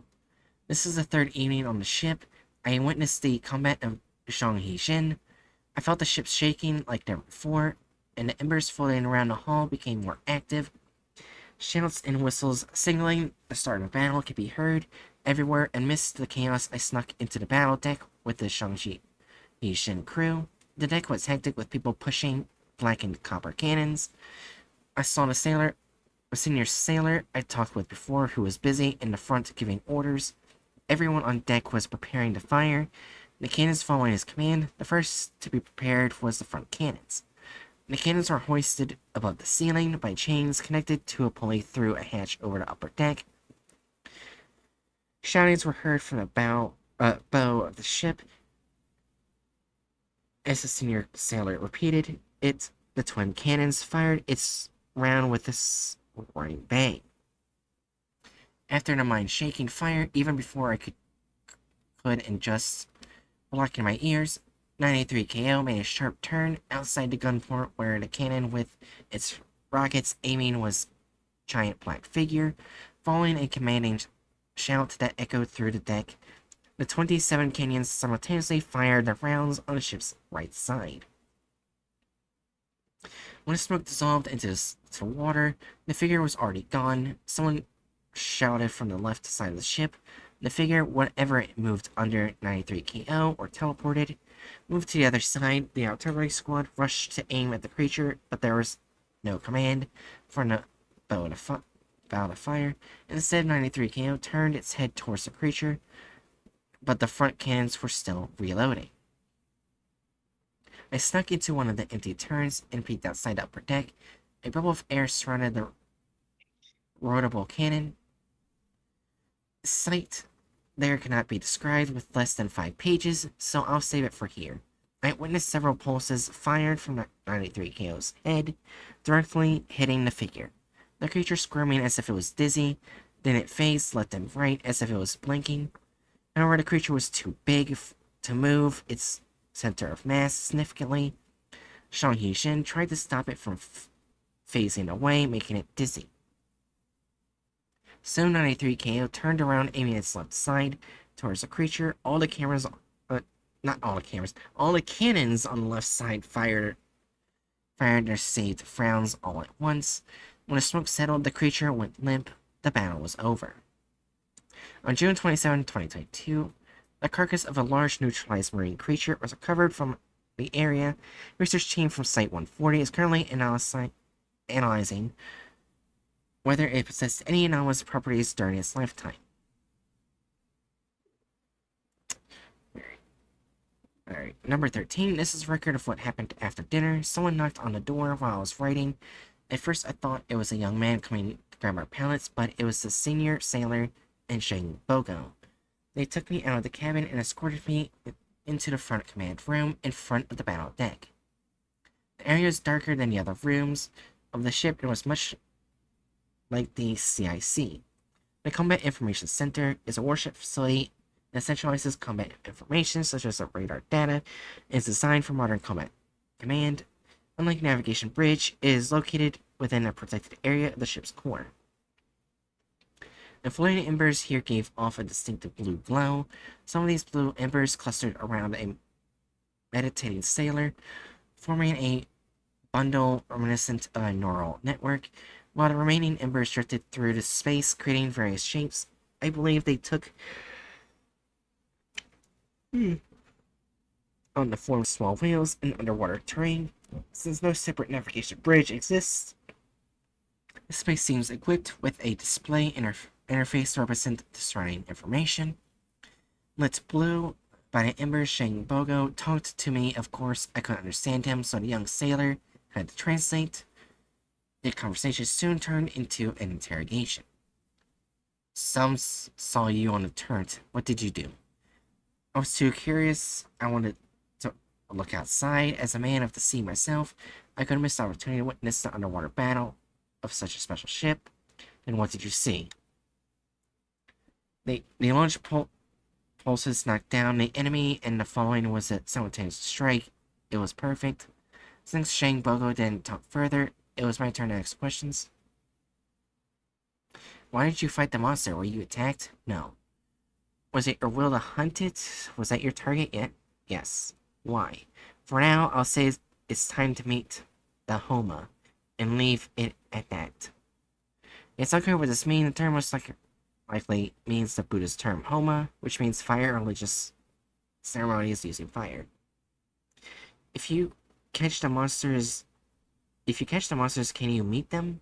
We're not sure, but that is the only thing we can do. What are you going to do after you meet? However, he didn't answer the question. When Shang Bogo fell silent, the senior sailor continued the conversation. He first barked a few words at Shang Bogo. Although I didn't catch the translation, nervous demeanor of the younger sailor suggested that he was displeased about allowing an outsider and a member of the fleet that had been pursuing them into this place. Then he abruptly turned his head towards me, locking eyes with a fierce glare. According to the young sailor's translation, his threatening words were, "What's your purpose? You caught the sea god before we could, then hunted us down. You're a menace." According to him, it wasn't their intent to rescue us, but 983KO gulped us on its own. He said he wanted to kill us at first, but Shang Bogo kept us alive as messengers. He angrily went on asking if I had a death wish, ungratefully prying through the battle and asking questions. I don't know what the best course of action would have been. I bowed down, facing the floor, and apologized for my disrespect and suspicious actions. I said my life is up to their hands, so they can detain or kill me however they want, but please return John safe, because he has nothing to do with this. I didn't expect Shang Bogo to laugh. He promised us all a safe return, saying it wouldn't be a gesture of goodwill if he didn't return everyone safely. I was bracing for the worst, as this journal was safe in John's hands. But the unexpected favor granted from him made me feel ashamed. The only words I can say was thank you. He didn't explain the situation above and returned me to the cabin. Tomorrow at daybreak, I'll be leaving this ship. Number 14. It's dawn. This might be the last entry from inside 93KO. The ship is rising rapidly. However, the drastic change in depth doesn't seem to cause decompression sickness. It must be because the air pressure inside is stable at... I'm assuming it's... I can't tell if that's supposed to be 10 TM or 1 ATM.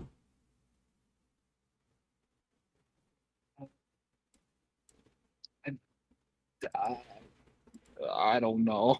Right? Because it kind of looks like Wait. both. Wait, here. Highlight it, copy, and then place into like a search bar. It should reformat it. Oh, good 1 idea. ATM. 1 ATM. Okay. Yeah, 1 ATM. But it's still astonishing. John, however, is feeling nauseous from the shaking cabin. The vertical soaring maneuver is because of the Foundation's radar. A slow rise will be easily detected by Foundation sonar devices well before reaching the surface. On the other hand, I now understand how they evaded our fleet. They're calling us. I have to stop writing. Number 15. The raft is moving away from 93KO. If their calculations are correct, will be soon discovered by the Foundation's fleet. The 3 days inside felt like a dream. 93KO put on their sail, even though they're going to dive down again. Anyway, doing that must mean a gesture of goodbye, or so I'm relieved. That's one cool flag. Note, the script on 93 Ko's sale that Officer Wang described is classical Chinese and seal script. Is in regular traditional Chinese script, it reads that, which reads this, which means flagship of Zhang Bogo, Grandmaster of Clear Waters Garrison, Shang Shen, Marshal General crushing nautical deities, and Supreme Marching Commander of the Navy of the Four Seas. Zhang Bogo, decorated by government titles from the Tang Dynasty and Silla, is thought to mean the leader of GOI 0531, but it is unclear if he is the Zhang Bogo, the Silla general himself. And that's it of this SCP. Honestly, I'm feeling. Mm-hmm. You see, I'm kind of thinking incompetent neutral or incompetent good. But we have the issue of the fact that they do a lot of killing of these SCPs. Yeah, because they want to get Pangloss back, apparently. Not Pangloss. Yeah. Maybe Pangloss. I Yeah. don't know. It's very unclear. Their They see motivations aren't. themselves as good people, but they're doing bad things. I'm They're assuming actively it doing would be bad things. Pangloss, because Pangloss is what created the ship. Maybe. Yeah. Hmm. This is hard. Even though it has a hub, it's struggling. Yeah,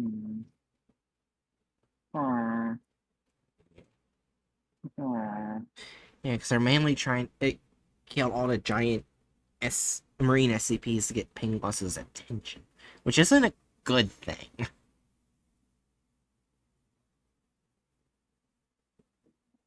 So maybe incompetent neutral?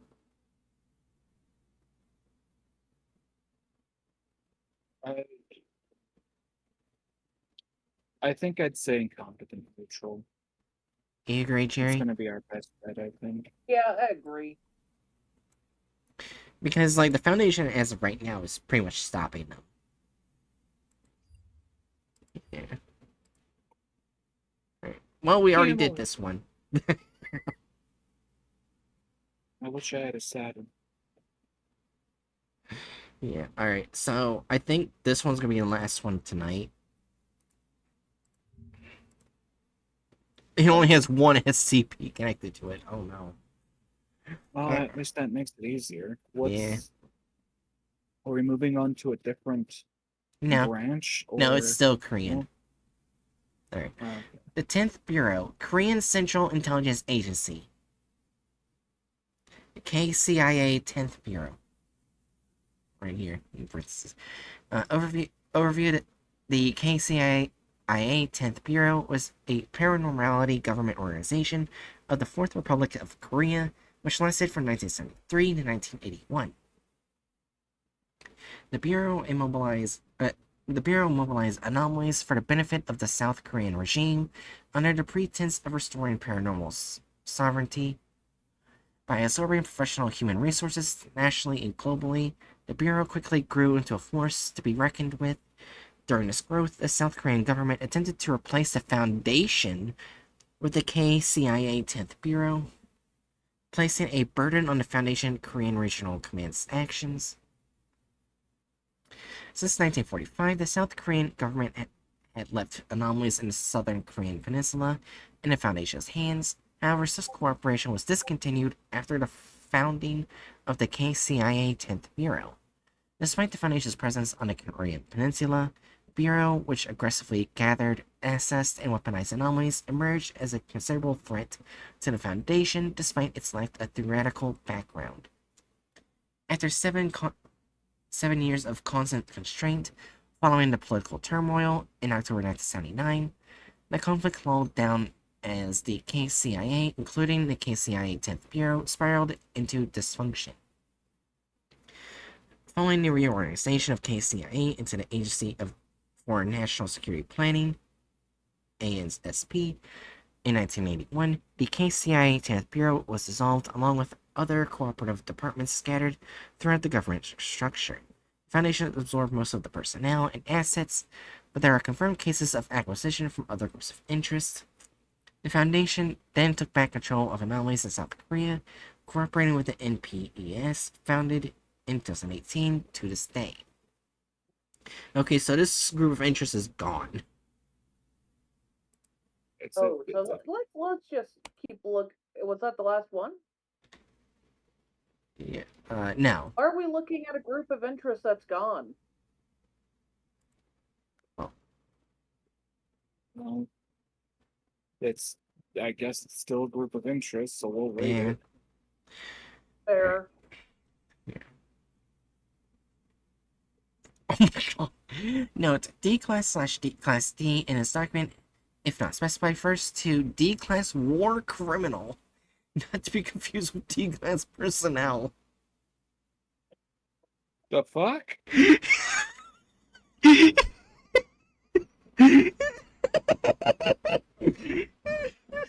So they're not using prisoners.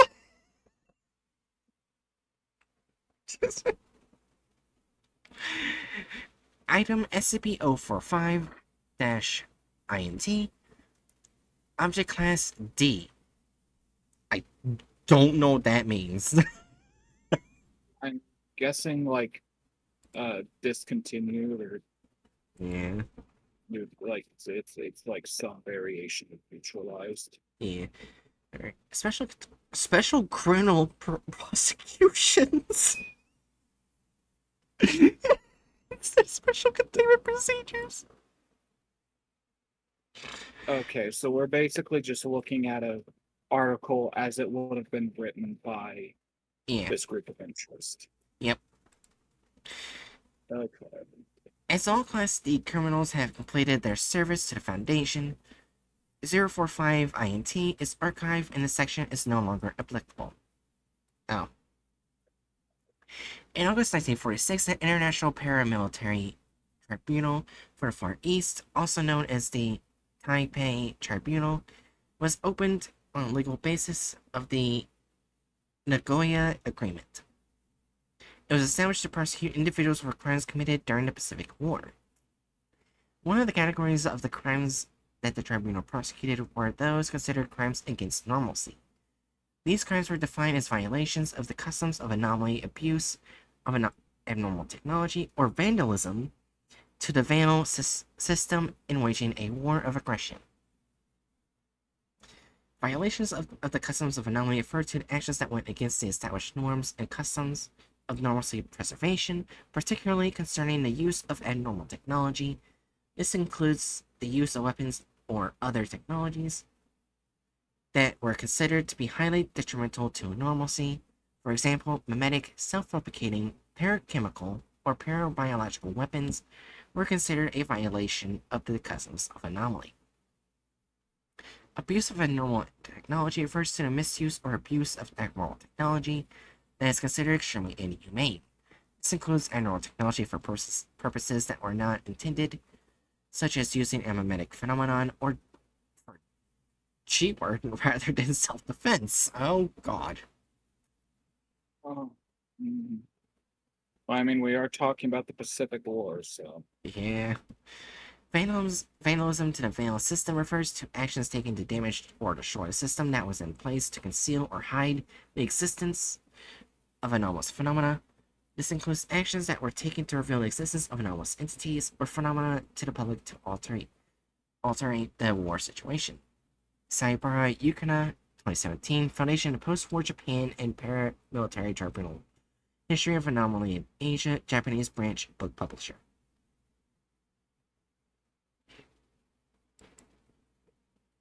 Alright. Description: SCP-045-INT was a system managing the class of criminals of Asia-Pacific War, initially establishing to counter the lack of workforce, particularly in Eastern Asia, for normalcy, maintenance, and restoration after the Second World War and the Seventh Cold War. Eastern Asia had been in a region where the Foundation could barely exert its influence before the war. The condition worsened as Imperial Japan expelled the Foundation from Eastern Asia, and a significant number of human resources with paranormal skills or talents were either recruited or destructed by Imperial Japan during the war. It was essential for the Foundation operation to employ the remaining personnel of the surrendered empire regardless of their conviction during wartime. Unfolded general explanation of over 5 IET. The standard procedure for D-class employment was based on the results of tribunal based on the special criminal prosecution listed above. The severity of one's crime primarily determined years of service and whether the judge offered a commutation. One could also provide worthy assets or materials to the Foundation to reduce the length of service or even avoid a lawsuit.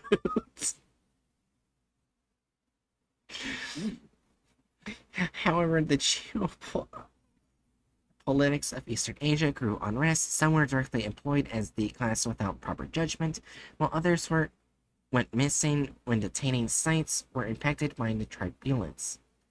Most D-class were either high-ranked Japanese officers or low to non-ranked servicemen from colonies of the Empire.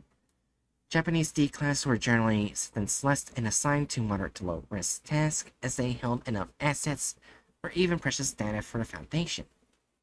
On the contrary, the other type of D-class was often ordered to operate in war zones or be involved in life-threatening tests.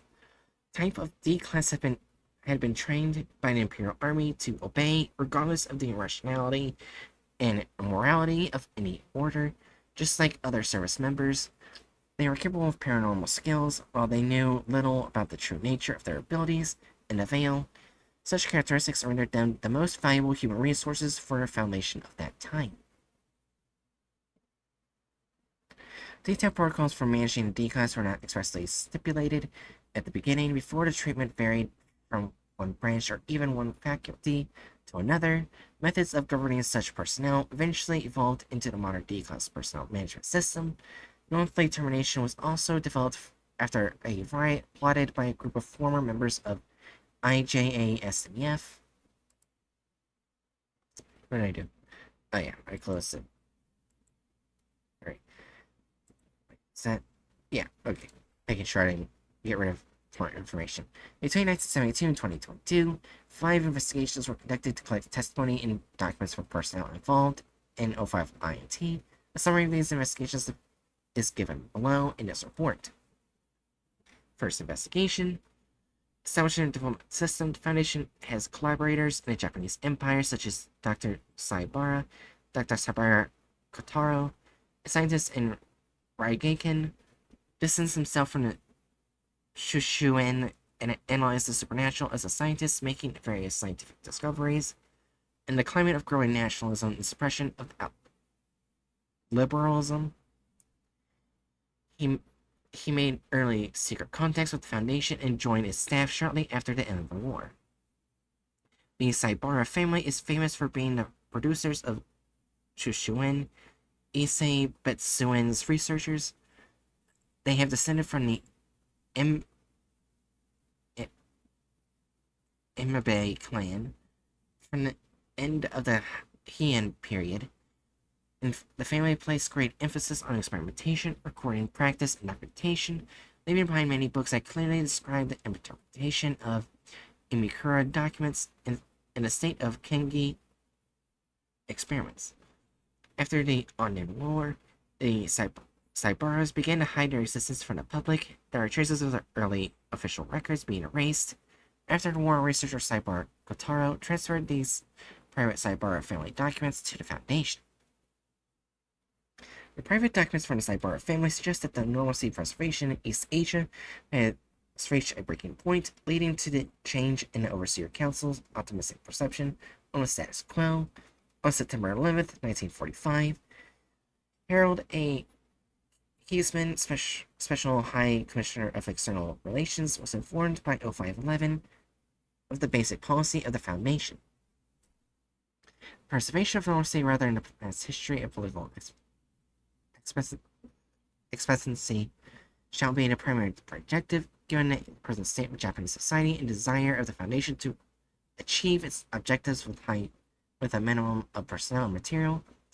The Special High Commissioner of the Foundation shall preserve normalcy through Japanese institutions, including the Shushuin, to the extent that this will improve satisfactorily further the objectives of the Foundation. The Shushuin shall be permitted to exercise its normal functions in the maintenance of normalcy under the direction of the Special High Commissioner. However, should any Japanese institution fail to meet these requirements for implementing these provisions, the Special High Commissioner shall have the right and duty to request a change of personnel or to act directly.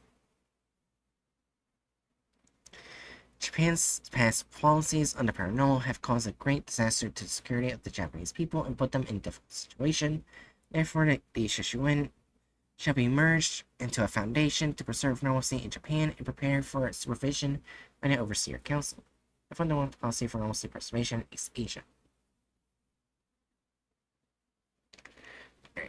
In a meeting with one of the 7 leaders of the Shushuin, Huki Kisman obtained the agreement of the Shushuin to include the Taipei Tribunal in the Nagoya Agreement as a policy to achieve the basic policy of the Foundation and purge those who conducted the Taiwan Miracle Exposition, which could be a threat to the Veil system. The Shushuin and the Foundation signed the Nagoya Agreement on September 11, 1945. It provided the establishment of the Board of Directors in Japan and a Japanese branch of the Foundation, in which the Shushuin was the predecessor. It also provided the operation of the Taipei Tribunal. Through an annex document on December 31st, 1945, Region 81 and the Japanese branch of the Foundation were established. As noted above, Class D criminals were a source of resources for personnel carrying out adverse or hazardous missions to preserve East Asian normalcy. Second investigation. Report on Turncoat, D-Class War Criminal. Person of interest, file 1961. Filename Taramasa. Personnel,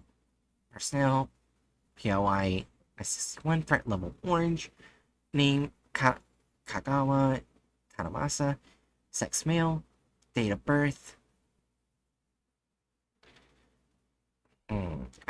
I don't know if this is supposed to be December or September, because, like, the day is front of September here, but I'm not sure if it's the same here. So should I just assume it's December? I think, yeah. Alright.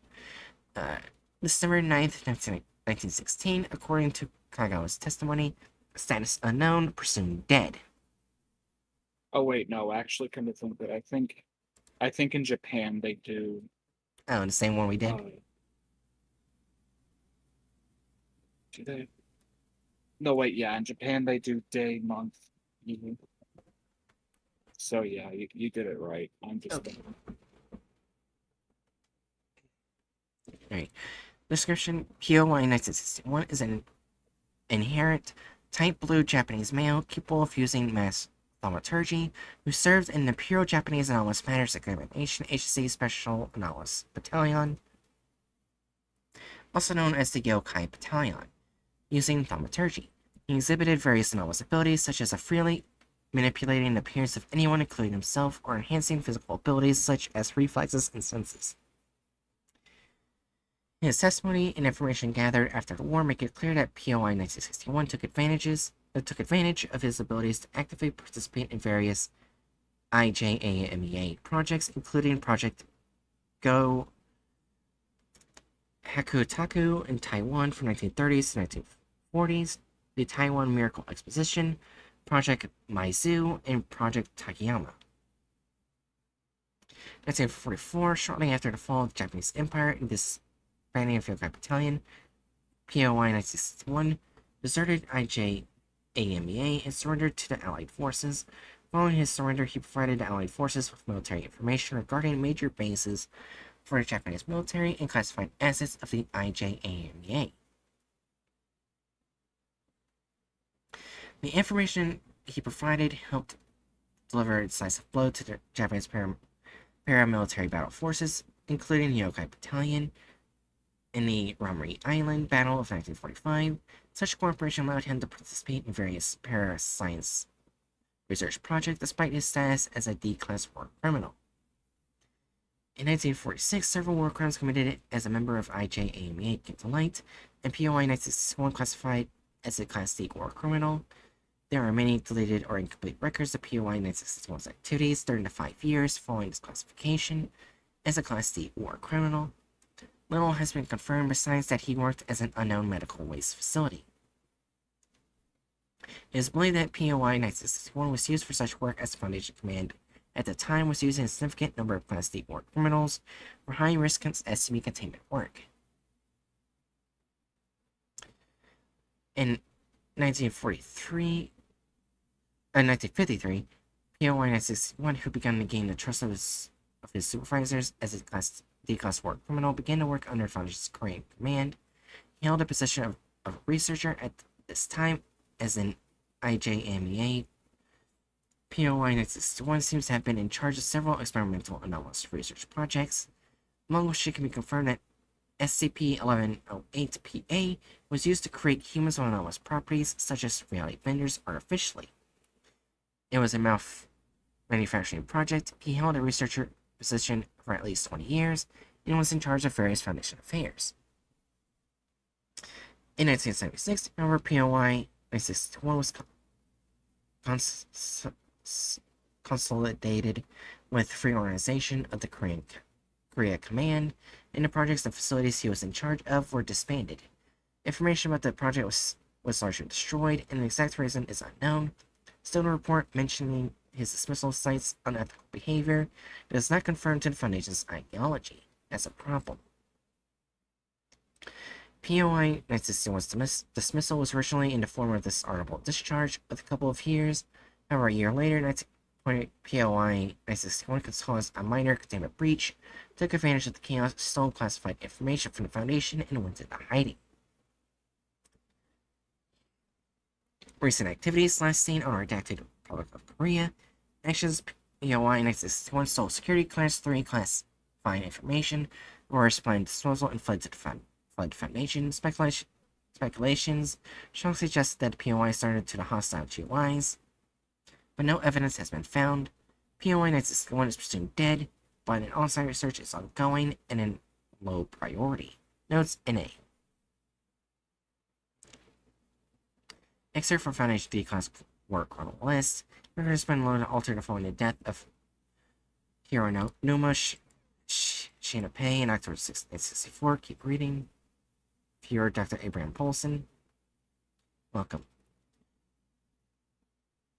Right. Name Hironuma Shinpei, Class 3-B. Infiltration used to be part of SCP Foundation Program 81 Scientific Department, but is in SCP Foundation Japanese British Science Department. Current location no longer on Site 8106 because they're dead.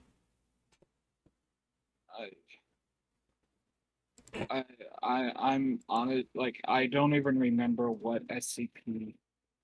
Yeah, I think these are just files for the D-class prisoners. War. Yeah.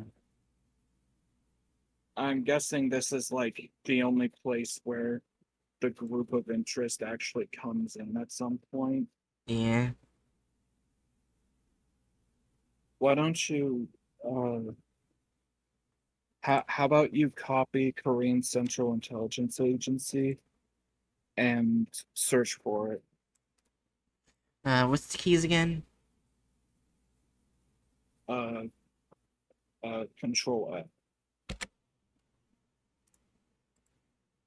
No matches. Okay, then how about the initials? 1. 1. All the way at the bottom. Bro.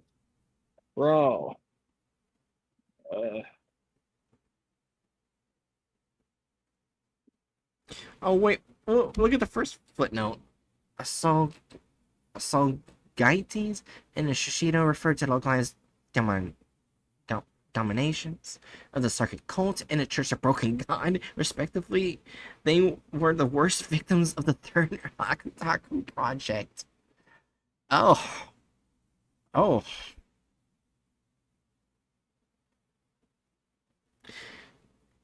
It looks like it keeps bringing up Korea further on in the document. So maybe Uh, these I were. think this group is probably suffering from what many groups connected to a government agency suffer from the, the suffrage of evil disease. Suffrage of evil disease. I don't know how else to put it. Seems like every group of interest that is connected to a government of some sort ends up being evil in some way. And it Yeah. feels like it suffers from that.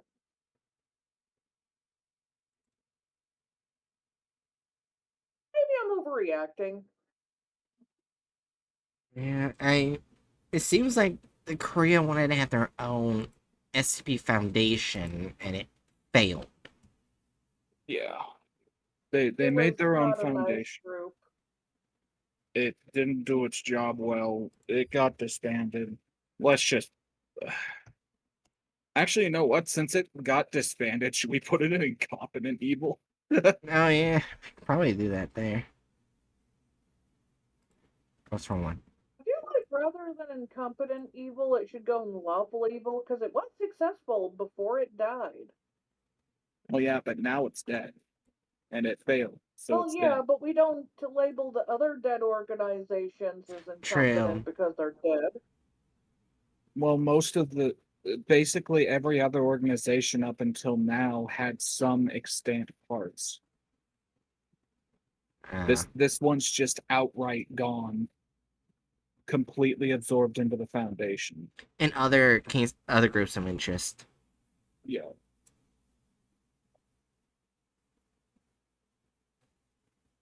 Well, Like yeah, but it still did horrible things while it was still alive. I just say well, yeah, still alive. hence why Wow. incompetent leader. What, incompetent because it was successful until it was gone? Yeah. That makes no Yeah, sense. I would say incompetent because it collapsed. It ceased to A lot function of and things was eventually collapse. That doesn't mean they were bad at their job. it lasted like 2 decades. That's still a pretty decent time when everything's chaotic. Hmm. They lasted 2 decades in Like comparison I said, to every it's still other a long time for organization. when everything in the government related is chaotic. This is literally the only like government based like anomalous uh organization that has just completely ceased to exist. Oh yeah, 'cause even though the Okay, incompetent UIU, evil. yeah, even though the UIU is terrible at their job, they still exist. Yeah. Like I said, okay, incompetent evil. So yeah, that's the last one tonight. All right, so before I go any soon, let's see what the next group of interest is. We're not going to do it, but I want to see what it is. Midnight Club. Yeah, Midnight Club. Overview: the Midnight Club consists of incorporeal entities such as ghosts and ectomorphs. The Midnight Club considers themselves as human and demands human rights to ghosts while being against psychism and demonics. It was founded in 1970s and is currently active, increasing its influence in Korea. The Midnight Club is hostile to a handful of GOIs, but is cooperative with most others. The Foundation has come in contact with members of the club several times. However, counteraction against the club is not easy due to the covert and organized nature of their activities. This is going to go into good tier somewhere. Yeah, this No, sounds like it's it's not. going. I looked up what psychism is, and they're basically bigoted against people with psychic powers. So Yeah, they might this be the a Midnight group. Club is opposed to psychism. Yeah, and then they're against psychics. No, They could the literally Midnight the Midnight Club psychism. considers the Midnight Club considers themselves as human and demands human rights to ghosts while being against psychism and demonics. Yes, I'm saying psychism is psychic powers or ability, especially telepathy or clairvoyance. It's not being against. telepathy, psychism is not being the act of being against psychics. It's a psychic. So they're saying it's a group Oh. against psychics. Mm. Oh. So literally, they would consider me evil. Well, they're good to ghosts. Oh yeah. They, Huh. I don't even know what they consider demonics. So that's also slightly iffy considering like just realizing they're against psychics. Oh, they have a hub. Oh. So we'll actually get good I information mean, about it them. sounded nice at first until I realized what psychism was. Uh, Yeah. I Anyway. am worried. Well, we'll find out next Friday. Because I have night shifts Tuesday and Thursday. Okay. And also sorry for probably coming across as condescending. I was very confused. That's okay. I kind of figured our paths of understanding had crossed badly. That's why I was Yeah. trying to speak better. I know I can sometimes say things with bad explanations.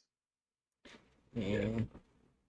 So they're a group fighting for the rights of ghosts while fighting against the rights of humans with psychic abilities. Yep. Yeah, I know the next one, at bottom of it is gonna be hard because it's an orange link one. Oh wait, it was one that was talking in the previous article. The NPS.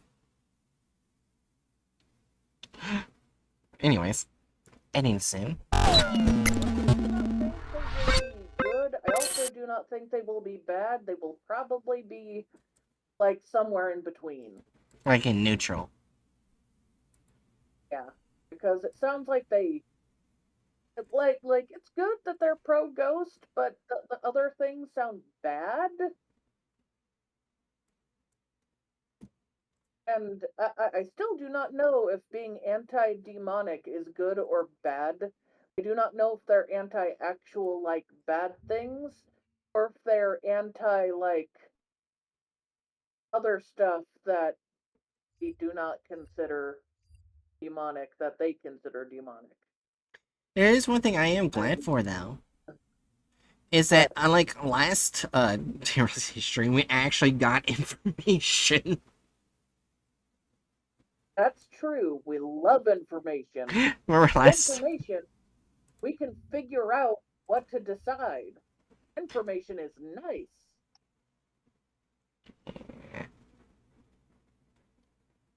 Celeste is not nice. If you like your child, make sure they never touch anything Celeste related. Why? Why did my head go to like like Celeste being a sex toy product? Oh, hi, Chew. You keep coming in at the worst times. Right? Just remember, Celeste is not sex toy related. They're a group of interest that goes for children aggressively. Oh, They okay. send them to the shadow realm if they don't study well enough. And if they study quote unquote well enough in the battle of studying, they probably fall over dead. But if they lose, then they suffer a fate worse than death. Yay! And then there's oh yeah, the fish.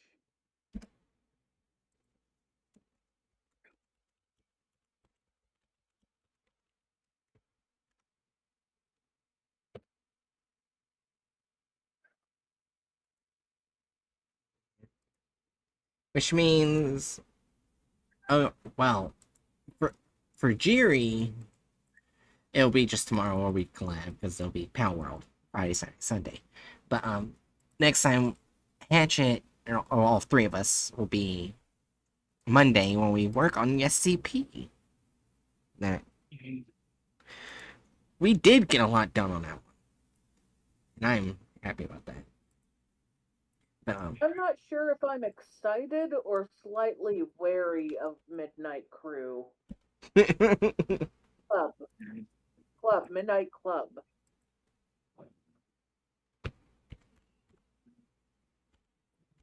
I like being pro ghost, but the anti psychic thing threw me through a bit of a loop.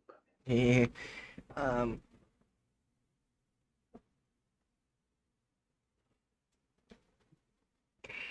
wait.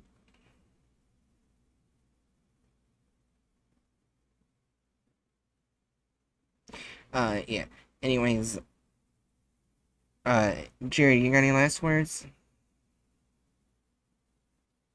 And remember, people, if you have children, let them have things called hobbies. What's that emote for, Chew? Anyways, Hatchet. Can I finish? Oh, sorry, I didn't know you were done. I'm sorry. I thought you were done. My bad. No, I'm not done. Now you kind of made it awkward. Yeah, sorry. Remember, if you have kids, let them have things called hobbies. Also, let them have things called interests. Things they do besides studying. Yes, studying is important. But if they only study, they will fall over dead.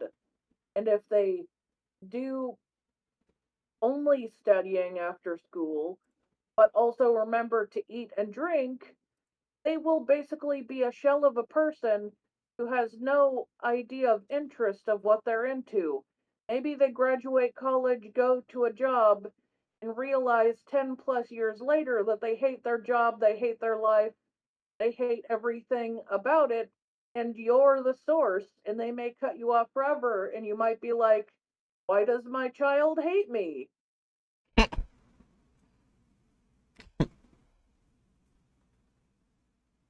That's it. Oh, What? it's. Oh, I wasn't sure if you were done. Yes, I didn't say anything. So I Oh, guess. I'm done, sorry. Oh, yeah, then Hatchet, last words go. Um, uh, Hulk Hogan's dead. What the fuck? That's it. Well, Three, okay. ch- three cheers for Hulk Hogan going to the hot place. Yeah. Oh my god. Any.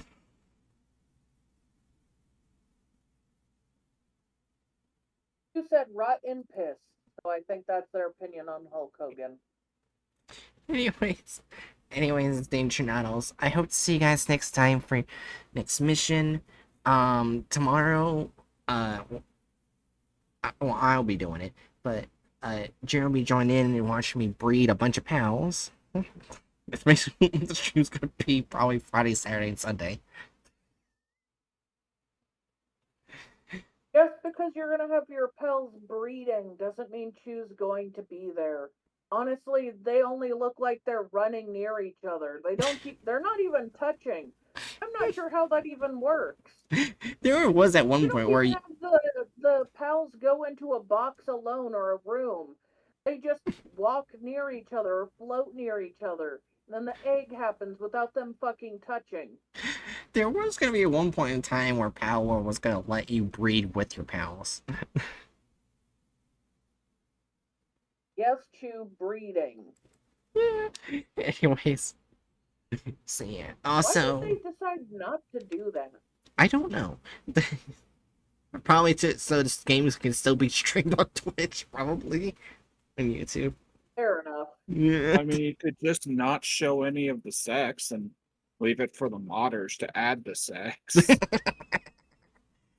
Anyways, Danger Noodles. I would see you guys tomorrow then at hopefully 9 p.m. PST. Yeah, and I know I was supposed to do YouTube streams Tuesday, Wednesday, and Thursday, but things got in the way, so it'll be coming back Monday. Sorry about that. Anyways, I didn't forget the freight. I have it right there, Chill. Oh, don't forget the raid. Oh, never mind. I read your message wrong. I mean, sorry. Sorry, Chew. It's okay. Her whole brain isn't here, Chew. It's okay.